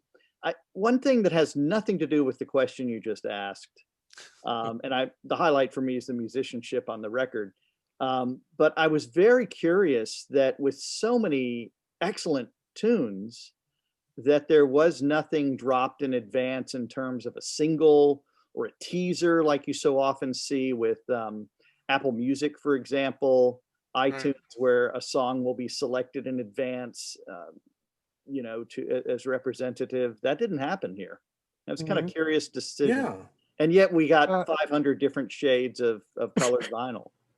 Yeah, but some people were saying online, they were, you know, Facebook and such, they were saying, you know, I guess they don't have enough faith in the album. Yeah, that's exactly what I was reading too. And I thought, well, you're wrong. Look how good it turned out. And I think that Find My Way video, as I said earlier, I mean, that's a perfect single. And the video complements it with him doing all the instruments. I think somebody said there were 46 cameras. Did I hear that right? He had a lot of cameras set up, as they said. I don't know if it was 46. Video really enhances the song, I think. It's a great video. Yeah. I think that's what you had to drop. Everybody on the Huff. Oh, I'm sorry. Go ahead, Ken. Yeah, the whole idea of a single, like Paul having a hit, kind of like what we just said with Ringo. You know, the stations that normally play today's hits are not going to play Paul. So the idea of having an advanced single, it's more like an advanced song. Yeah, just to radio. and I That's didn't all. mean it in terms of him trying to position a song to be a Yeah. hit. I just Yeah. meant the way that, it seems like most bands do this, and Paul has done this on many an occasion, where you sort of highlight a couple of songs just to give people a taste so that they start buying the thing. Mm. Yeah. Was it odd to you, Ken Womack, that there was so many reviews so early before the album came out? No, I as a reviewer, I was just sent, a very carefully encoded version of it to play. I think the timing was just about the same as the previous record. Okay. I'm Fair just looking at iTunes, and I notice that none of the songs have an asterisk next to them. The way you'll see like other Paul McCartney albums, right, where a song will be what's featured. There's the word I was looking for. Featured. For example, if you go to well, okay, I don't have a good example. Just ignore me and go on with your day. But it's really interesting how this has been promoted. Mm-hmm. Because what are you going to do during this pandemic? He doesn't have a band. He can't tour. He's still making videos. But maybe part of the appeal of this album was the secrecy of it. How things were leaked out. And I got emails from Universal with 33 seconds of each song, right, one day at a time. Like, why can't you give me the whole song? And if I was doing a show live on the radio every single day, that's what radio would play. I mean, I need to amend my comment. So I went to Apple Music as opposed to iTunes, and Find My Way and Pretty Boys are the ones that are featured with asterisks. Okay. Interesting. I'm just going to let that sit there. Well, let's all ponder that, shall we? Brew a little while. Let's let that brew. Okay. All right, Joe. What about you? What are your highlights? Highlights: Long-tailed winter bird, for everything that Ken so eloquently said at the beginning. Find My Way, everything we've talked about. And Women and Wives is now my favorite track. At first it was Lavatory Lil. Now it's Women and Wives. That was a grower like you wouldn't believe.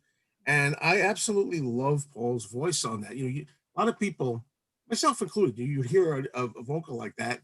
You're so used to smooth singing from Paul and everything, and now he's older and such. But that's an example of when I said I don't think I would enjoy a song like that if it had been Paul from 65 or 64. It has a kind of a dark sound to it, to my ears anyway. A little haunting, dark kind of movie sound. The piano based. His voice suits it so well. And at first I thought it was almost like a preacher sound. Like preacher, listen to me, Women and Wives, hear me, stuff like that. And I just really get into that song more and more the more I hear it. And I'm just going to throw this in because we're not going to go on all the bonus tracks that we've heard, but there is a version of that one that's a longer version. It has more words to it. But I could see why he cut it. I kind of prefer it as it is on the album for that one. I think it really it's perfect. His voice is so good. And then Lavatory Lil, which we haven't said that much about it. There's one thing I really can't stand about the song. I gotta be honest. It's too short.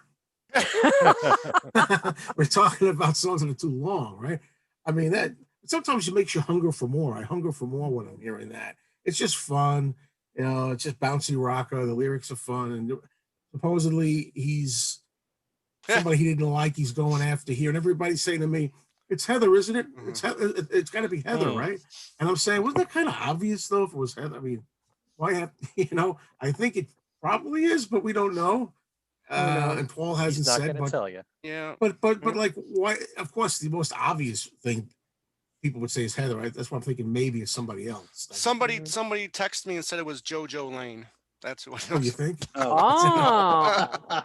Okay. Oh, could be. Someone has the inside scoop. Yeah. It was JoJo Lane who texted him. Yeah. That's right. From the other side. What more can I add? I mean, I love Sliding. I love how heavy it is. It reminded me of Cut Me Some Slack right away. And also, I noticed the vocals, the lines, lyrics, he says something about free. I want to be free, or something with the word free. I thought he did that and cut me some slack. Mama set me free. It's like every time you wail out like that with a heavy metalish kind of heavy song, I guess the lyric comes up, I want to be free, set me free. Right. That's always seems to be what he's been writing about with that.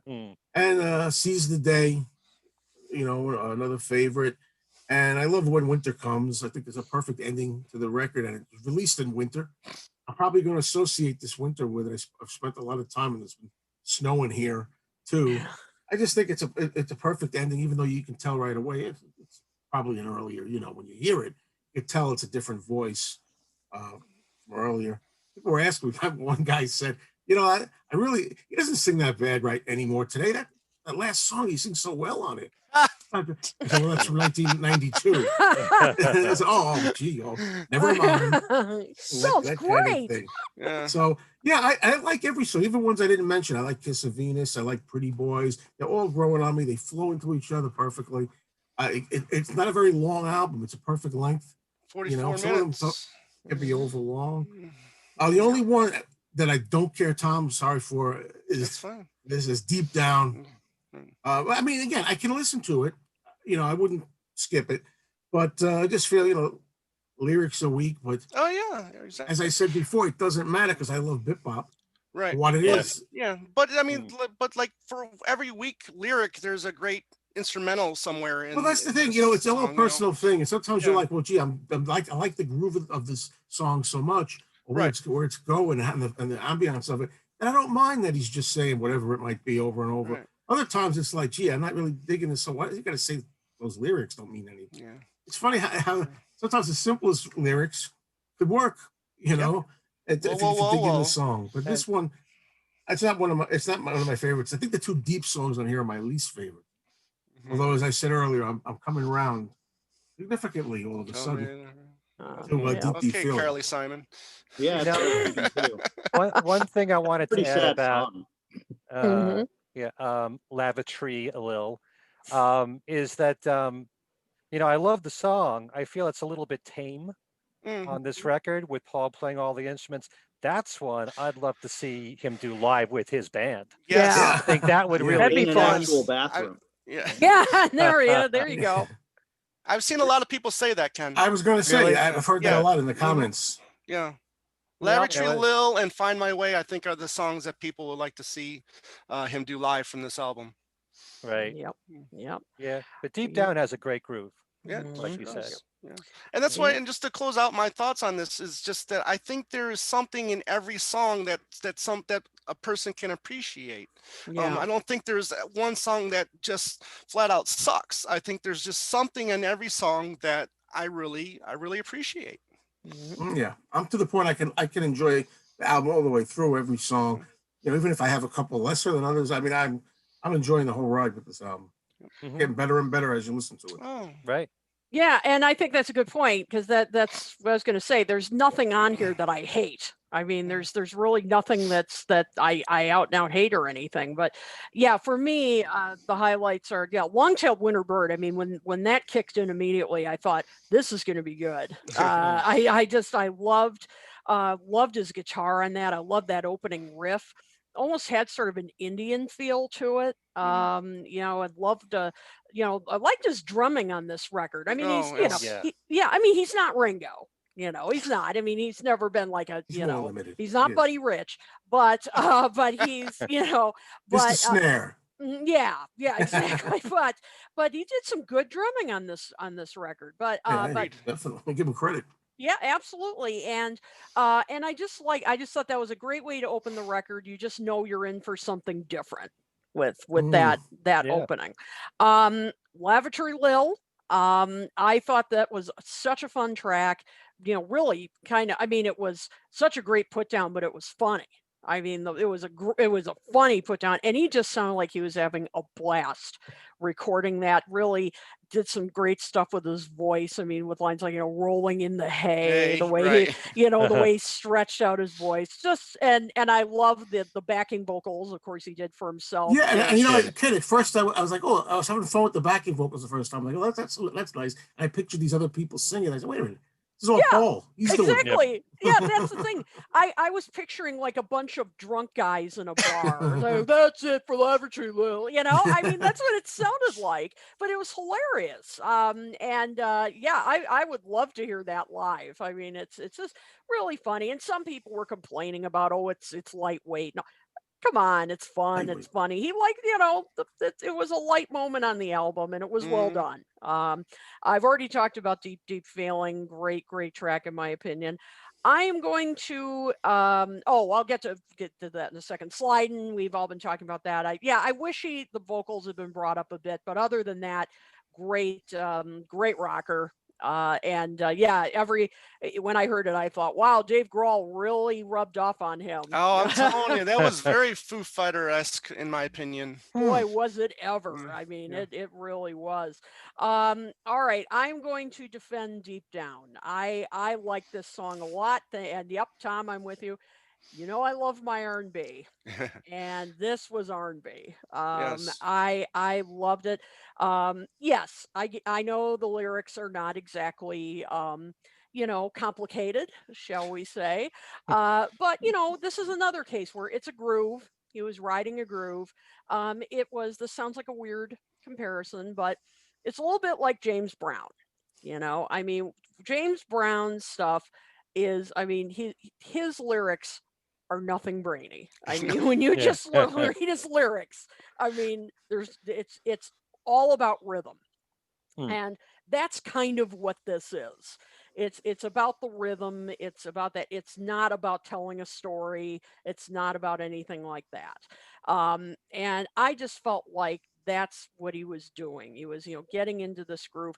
Loved what he was doing with his voice. He was really stretching his voice and trying different things with it. You could hear stuff he was doing in the background and was hitting some notes that I was, really impressed with. He would yell, he would growl, at one point, this sounds bizarre, but at one point when I was listening to it, I actually said out loud, "Go, Paul!" It was I just thought, that he still has this in him. I loved it. The horns, well, the fake horns, as we know. Yeah, put some real horns on this, and that is just some great soul. I loved it. And so I really enjoyed this one. So yeah, I'll defend that one. And finally, as we've all been talking about, When Winter Comes, I loved it. It was charming. Throwback to McCartney 1, throwback to the Ram days, of Heart of the Country. Tomorrow. Yeah. Loved to hear that. It was kind of nostalgia. And I thought a nice way to close out the album is, as you were saying, Ken Womack, just a really nice way to finish it, and kind of a throwback to the first McCartney. So it kind of closes out the trilogy. It's I thought a very nice way. Don't know if I loved having that Winterbird reprise at the very beginning. I don't know if it absolutely needed that, but but not a big thing. It's not a big deal. But other than that, I love the song. It was really charming. If Linda was in the backing vocals, does he put this on the album? Yeah, that'd be interesting. If she were if she were doing the backing vocals, wow. That would be even better. Wow. But really, so those were the highlights for me. But overall, though, there really wasn't a bad track on here. Those were just the ones that I particularly connected to. So here is the big question. Where does this fall in to his overall canon? Okay, this is now I know it's a little early.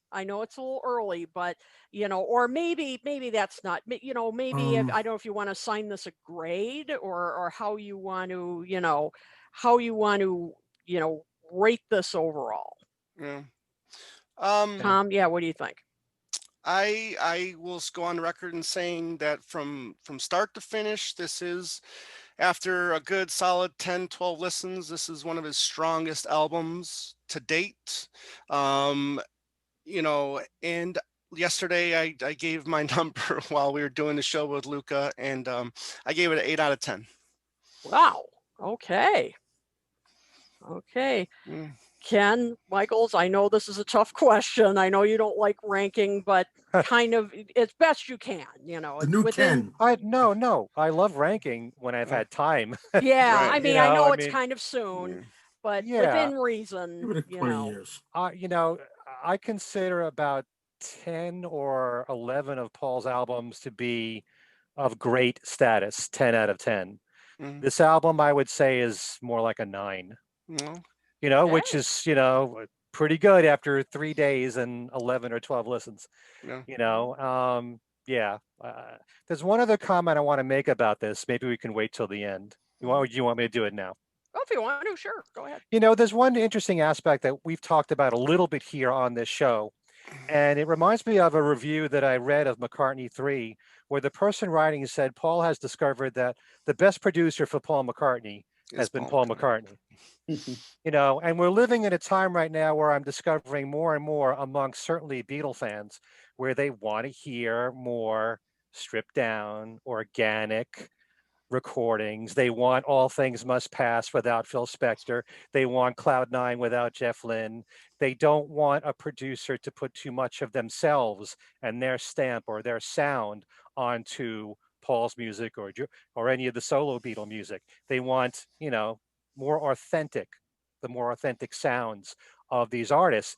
And we've also come to notice that, these DIY albums from Paul have really grown in stature in recent years. A lot of people now are appreciating McCartney 2 so much more than they ever have before. Absolutely. And the first McCartney album. And I think part of the reason is we've come to love their own pure sound. Let's face it, throughout the 70s, Paul produced just about everything of his solo music with Wings, with the exception of Back to the Egg with Chris Thomas or George Martin on Live and Let Die. He is a really good producer himself. So some people prefer that than hearing him with Hugh Padgham, Greg Kurstin, Mark Ronson, whichever names you want to attach to that. Then they prefer just Paul being Paul. And and you add to that the fact that this is an album where he's played everything. It's more true to him. He doesn't have to cater to the demands of a band, try to fit in members of Wings to have their own songs. It's just him. I mean, most of his solo albums are just him, but in this particular case, it's even more because he's playing every single instrument. All the sounds are what you hear in his head, and people find that fascinating. And then you couple that with the more organic, natural sounds that people seem to want more. At least that's the trend now, which I find really fascinating. Yep, that's true. All right, Dr. Ken, how about you? How would you rank this? And I don't know that you can rank Paul beginning to end very accurately. Yeah. And I think people I saw a list that did that today, and I thought it was kind of sophomoric. I think you have to look when you have an artist who's worked this long, 60 years, you really have to think in terms of periods. And hopefully Paul lives a long, long time, many more years. And we have many more records that we have to think about, even adding maybe another period. But certainly in his 21st century period, I think it rates very highly. And is an excellent representative of this period in his career. And to me, it eclipses most everything after Run Devil Run, which of course is a very different kind of record. So it's almost not comparable. And that's what I mean. There's so many different styles and phases and generic tendencies. But it to me, it's certainly with Chaos and Creation, if not eclipsing that. But it is very much like that record. And I do hear it is Fireman-esque, as we talked about earlier. But I see it as really a top-notch representative of his late period. And that's assuming this is most of what we'll get. I hope we get many more years, and we have to have the late period from Paul McCartney to discuss. Right. Good point. And that's a good point, that there are these different periods of his work. I mean, there are these different phases. So it's true that you have to kind of weigh it against all different factors. So that's a very good point taken, Ken. Okay, Joe, how about you? Where would you? Well, let me That made me think that the past, say, 20 years, I think this ranks pretty highly if we're going by the 20 years. It's hard way to rank it in his whole solo career. Yeah. I'm not ready for that yet, but it's definitely pretty high up there for me of the last 20 years. But then again, I think for me, other than Driving Rain, really, I think that it's been pretty consistent overall. I mean, I think it really pains me when so many people, a lot of them fans, say, oh, Paul hasn't done anything. Oh, whether it's Band on the Run, whether it's Tug of War, or whatever far they go. Flaming Pie. Some of them will go to Flaming Pie. Say that's it. Yep. Well, anyway, that's all subjective. What can I say? I wish they'd spend the time to really seriously listen. But if we're going to go on a 10-point scale or something, right now I've been thinking in terms of an 8-ish, but it's working its way to a 9. I keep listening next week, so it very well be a 9. It's on its way to another color vinyl. That's what it is for me. I wasn't. Do you rate it a green, a yellow? No, really. I wasn't not going to get sucked into that. I said, no, I'll buy 2 or 3 of them, which I would as a collector. And now I'm like, thank God the record is good, really good, because now I really want to get all the colors in my collection almost. Ones I can afford. It's such a good effort, and it's not one other thing I'll point out. People sometimes ask me on my channel, is it better than Egypt Station, do you think? And to me, I say, I don't know if you would agree, it's kind of apples and oranges. I mean, it's different. It's a different kind of record. Like the production wise and so on. I like to think of it more, comparing it as one of the McCartney records, trilogy McCartney, rather than how does it stack up against Egypt Station or New, something like that. Okay. All right. Yep. And well, as for me, I was doing a recording when they was Fab last night, did a roundtable, and we awarded letter grades. So I guess I'll go with a letter grade. I gave it a B+, but that may change. Right now it's a B+. I think and then we talked about where we would rank it in the McCartney trilogy, and I ranked it second in the McCartney, with McCartney 1 being first, and then McCartney 3, then McCartney 2. That's just, that's me. And I definitely connected to this way more than Egypt Station. I mean, this one I just immediately was like, not with all the tracks, but a lot of them. I immediately was like, wow, this one I connect to. This one I just thought had some great cuts on it. So yeah, I definitely think one of his best in the past 20 years, as we've been talking about.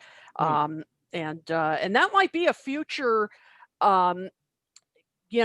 good topic to talk about, like kind of breaking down the McCartney periods. I like that idea. We may have to do that in a future show. I think that'd be really cool to do. So the wow, cover has grown on me too. And we were saying, I think Tom and I were saying we weren't wild enough. Oh, did you say that on 2 legs? I don't remember.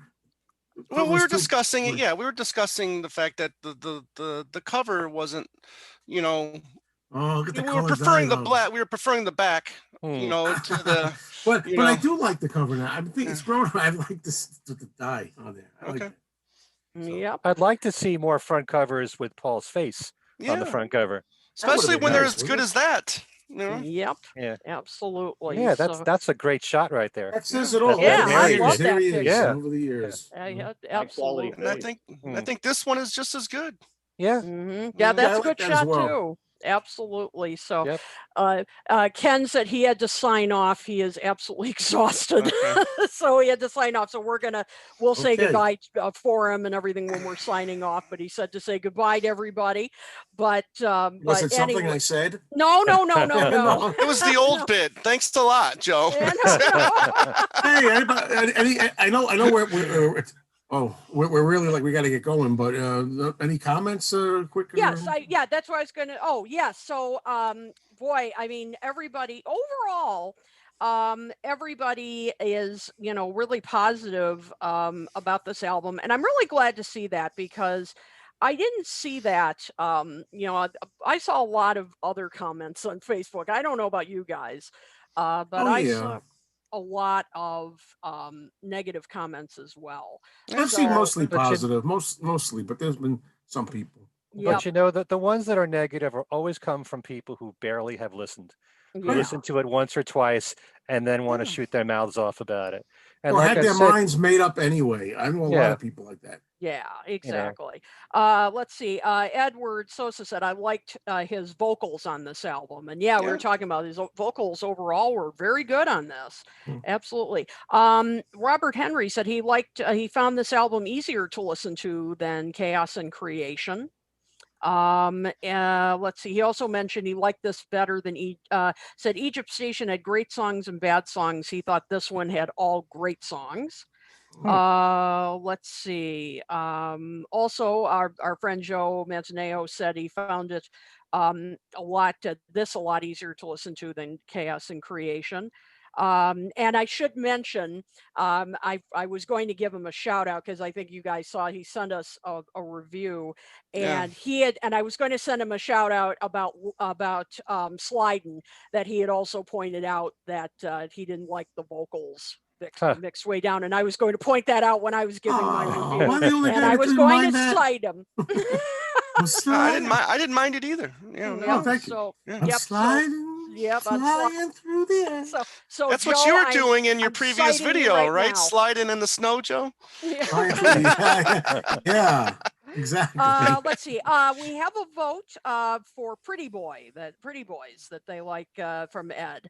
Yeah, Objects this of was a song I desire. just didn't connect to as much. You know, I know that there's been discussion about this, that another Some Like It, Some Don't kind of Right. That track. reminds me of early days in a way, an early days type of style. I Yeah. think.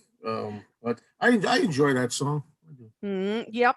It sounded a little like it could have been on Flaming Pie in terms of like at the beginning, the acoustic part of it. it kind of reminds you Yeah. the acoustic guitar part of the song we were singing. Yeah, exactly. I Yeah. heard somebody mention that. Yeah. Yeah, that's a good point. So, which is also the title of a really good book. But anyway, Really? Tell us, Kit. yeah, That sounds like a short title. yeah. Should go on for like, I don't know, 100 words. We need. 100 There you words. go. Okay. Oh, Joseph, thank you. You're welcome. I was going to cite you on that earlier, and then we got off on another topic. So yes, Distract. that's it. So yeah. So I haven't seen many comments yet. I asked how people would rate McCartney 3. I haven't seen a lot of comments on that yet. I know that's a really hard thing to do, but You I got to wanted give it to some more time. Yeah. I know it is. I just was curious to hear, like, you know, how people were comparing it to other McCartney albums. Because as I said, I just was amazed at some of the comments I saw online, and, you know, some of the negative.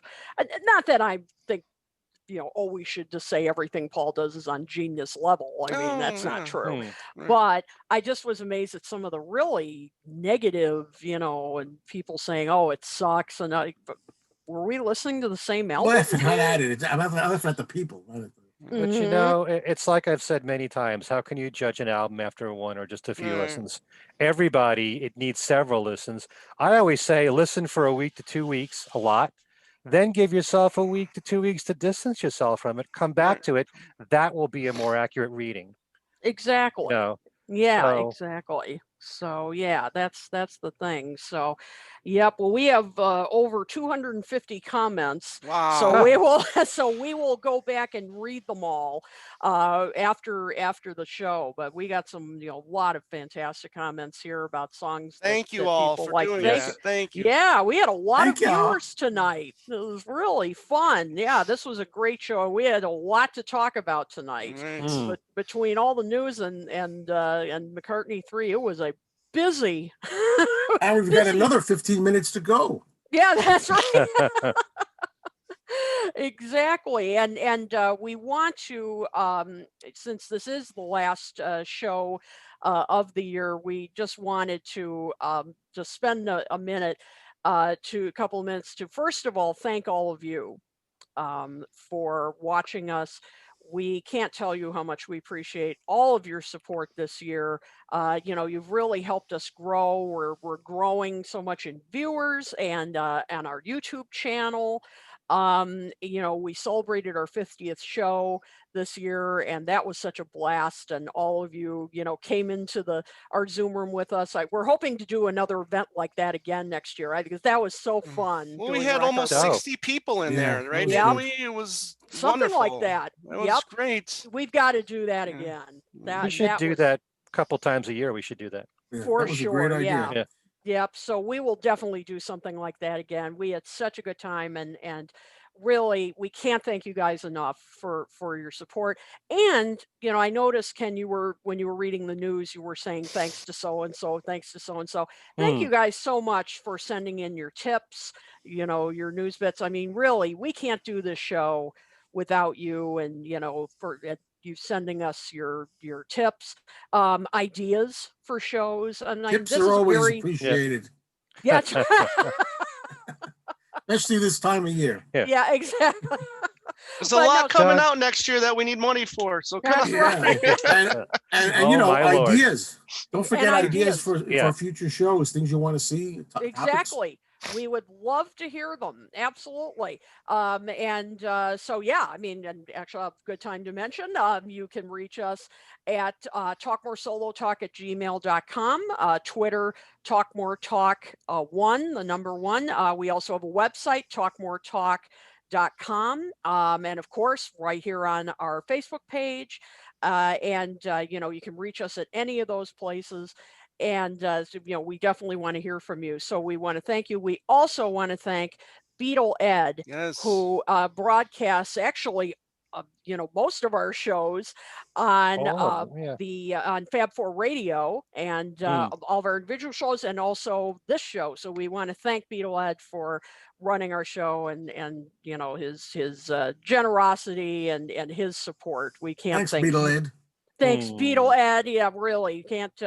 We really, really appreciate all his support. We also want to thank our guests. We just started having guests this year because we've switched to Zoom. So thanks to Dave Morrell and Al Sussman, 2 wonderful guests that we had such a great time having them. We will have more guests, and Ken Womack kind of did double duty as our fifth Beatle, and he also came on as a guest to talk about his terrific book. We definitely are planning a lot more great episodes in 2021, and just plan to have a lot more fun and great times here. So are there any other people you guys want to give shout outs to that I mean, the people that have been there from the beginning. I mean, the Toms, the Marks, the Marvs. I mean, all of you guys that have, been there from day one, that continued to show your support and leave those comments, leave the emails. Gary, our good buddy Gary, I mean, almost every week he leaves us, or almost every other show, he leaves us a wonderful email, saying how much he enjoyed the show. So you guys really make this show worth it. I mean, we can be busy, we can be tired when we do this show, but then, to see you guys' comments, really makes it worth it. And we wouldn't be here without you, really. I mean, we probably still would be here without them, but nobody be we'd watching. be talking to ourselves. Yeah, exactly. Well, we do that anyway. Yeah. But I just want to say that when I first started getting involved with Beatle podcasts, which was in 2009, who could have predicted how it has exploded, the podcast world? And there's so many Beatle podcasts out there, which makes us more appreciative that you guys watching are doing this. You have so many choices to pick from, and the fact that you've been there and you've been loyal, haven't you? So, but we really appreciate that you're here with us, because, we love having you here, and we love spreading the word about the solo Beatles music. Yeah. And if you can, spread it to other people that so that this music catches on. The Beatles had a whole other life after they broke up, and they had more success, as I've said many times, as solo artists than any other previous band with each individual member. And that's something that should be repeated over and over and over again, and taught to new generations of Beatle fans. John, absolutely. And actually, I also want to thank Mean Mr. Mayo's audience that came over and gave us a try. You beat me to it, but thank you everybody. I appreciate that. I try to share when we have a new video that's actually up, on YouTube. I tell them, hey, check this video out, and a lot of people go over a lot of times. And thanks everybody for doing that. And yes, absolutely. If you haven't subscribed, subscribe already to my channel and the Talk More Talk over on YouTube. Absolutely. And also, my shows, things we said today, and every little thing, getting listeners from there to come over here. Tom doing that with 2 legs. 2 legs, yep. So cross-pollinating. Oh, it's a beautiful thing. It is, yeah. and I just want to say that I'm proud of us, and because. Yeah, I mean, we probably get criticized for not being too critical, but I love the fact that we're very. I love the fact that we're very positive about the catalog, and there's a lot to be excited about, and to continue to be excited about, because we're still getting great music, So, but I will be positive, folks, if I may say, when it warrants it, and I will be negative when it warrants it. You can always count on that from Mr. Mayo. Yes, absolutely. But we're not going to be throwing tomatoes at each other. So no, exactly. Sorry. If you want to see people fight, you're going to have to look elsewhere. Sorry, we're friends. We can't help it. The single most important thing when it comes to criticism is that we're honest. Yeah. If we all happen to like the same album, like we did tonight, we're going to say it. Exactly. There's nothing wrong with that. Look at Tom. He didn't like the Ringo song. Yeah, exactly. So I hope I will. We're going to have to talk to him later after. Yeah, well, once we're off the air. No, I mean, that's what happens. You're so lucky, kidding. Everybody. You know how lucky you people are. And my mic was dead. When we talked about that was. I'm telling you, that was from the heavens above. Did that? Oh my God, that was. Thank you, George. Funny. Yeah. Oh man. But seriously, thank you all. I mean, I feel like we've all kind of formed a community with you guys, and we just really enjoy it, and we're we'll definitely be back next year, and we wish you all the happiest of holidays. And before we go, let us share what we have coming up, and we'll just go around and just let you all know what we're up to. So, Tom, how about you? What's coming up?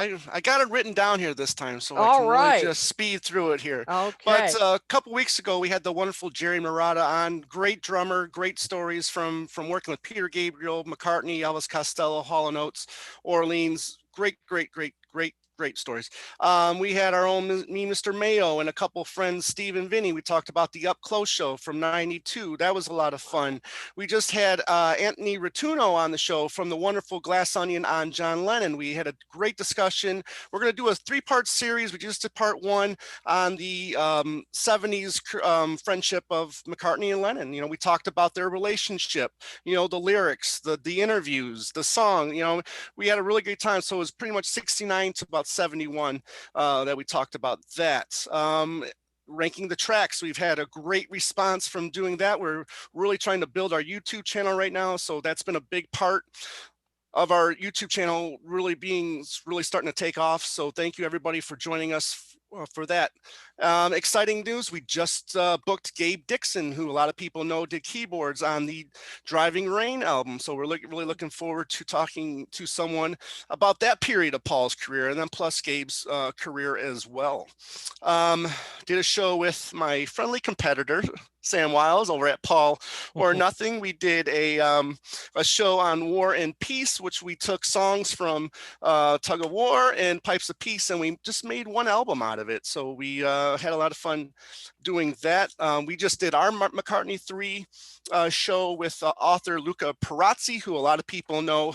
Yep. Did this book right here, and he also gave us an update on what he's got coming out for 2021. Very exciting, so you're going to want to watch that.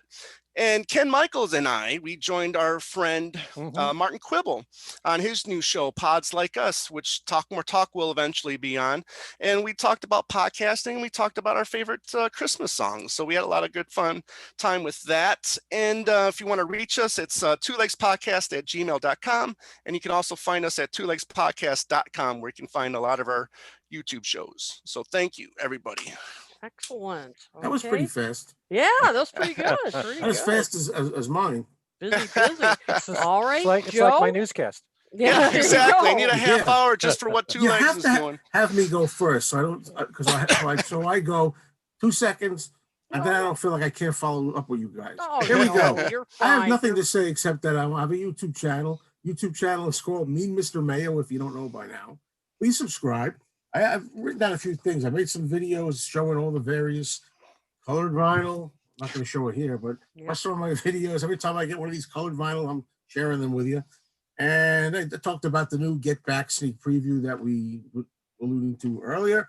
And I'm going to be putting something up soon. It's going to be a video. I don't know what I'm going to call it yet. When I was actually searching around store to store, trying to get all these different colors a while ago. I'm going to put that up. I might call it like a Star Trek 3 thing, like McCartney 3, the search for. That's the search for vinyl. I don't know what I'm going to call it. Something like that. And, as Tom already said, I was actually on the Two Legs podcast, which was, we talked about the Up Close show, which for those who don't know, that was in 1992, Paul McCartney. December. Kind of like MTV Unplugged, but Up Close was another show. Yeah, right up close to Paul. I won tickets.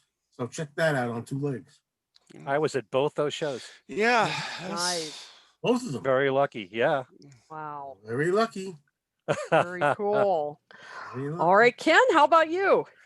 Okay. First of all, I just want to say Jerry Marotta, I've got to watch that show. Right? He was an interview that I had the pleasure of interviewing him when I had my show in New Jersey on WDHA. It was the first time I ever heard about a song called Return to Pepperland. Pepperland, right. Oh, yeah. The first time I learned about that song was with him.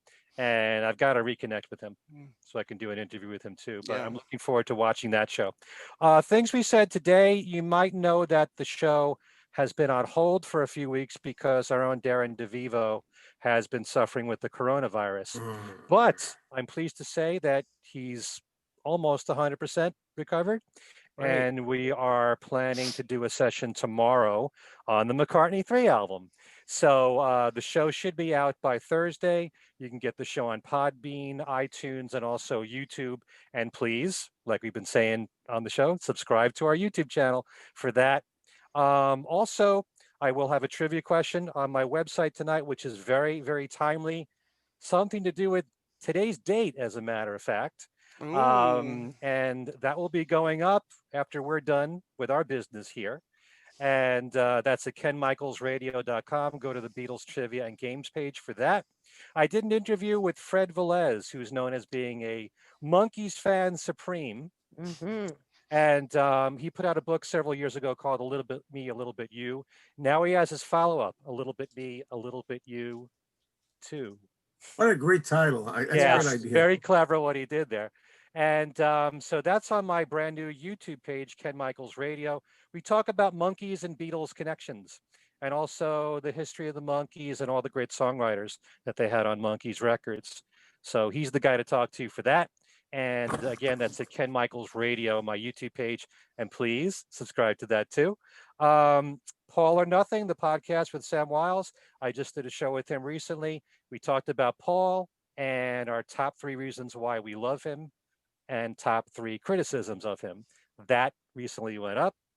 And like Tom said, that podcast called Pods Like Us, next to Talk More Talk, the best title. The best title for a podcast. It's good. That's Ain't good. nobody that pods like us. Yeah. And so that's with Martin Quibble and Tom and I. We talk about with some other guests, including Owen Ling, and another guy, Mark, who does Dave. Dave, I'm sorry. Yeah. And we all do our own podcast shows, and we talk about that, what we love about podcasts, the podcast world, and our top Christmas songs. You should be very happy, Kit. I put the Jackson 5 in there. So that's at Pods Like Us online right now. And that's good. it. Very good. All right. And as for me, I just yesterday taped an episode of When They Was Fab with our good friends Ed Chen and Lonnie Pena.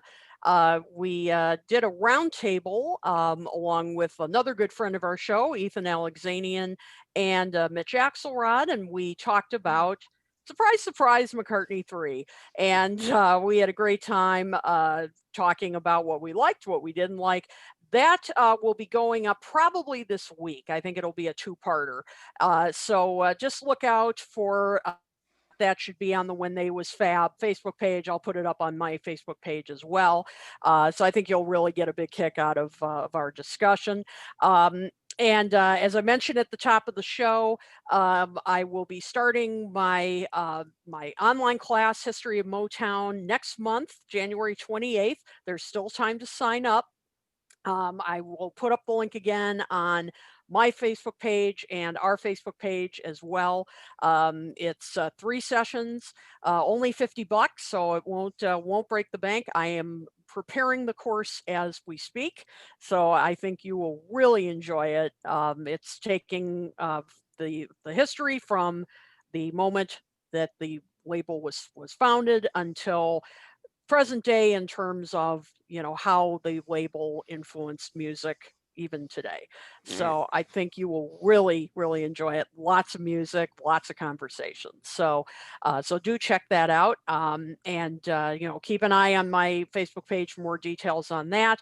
And I will also mention, because Ken Womack had to leave a bit early, you can also find out more information about him at his website, kennethwomack.com.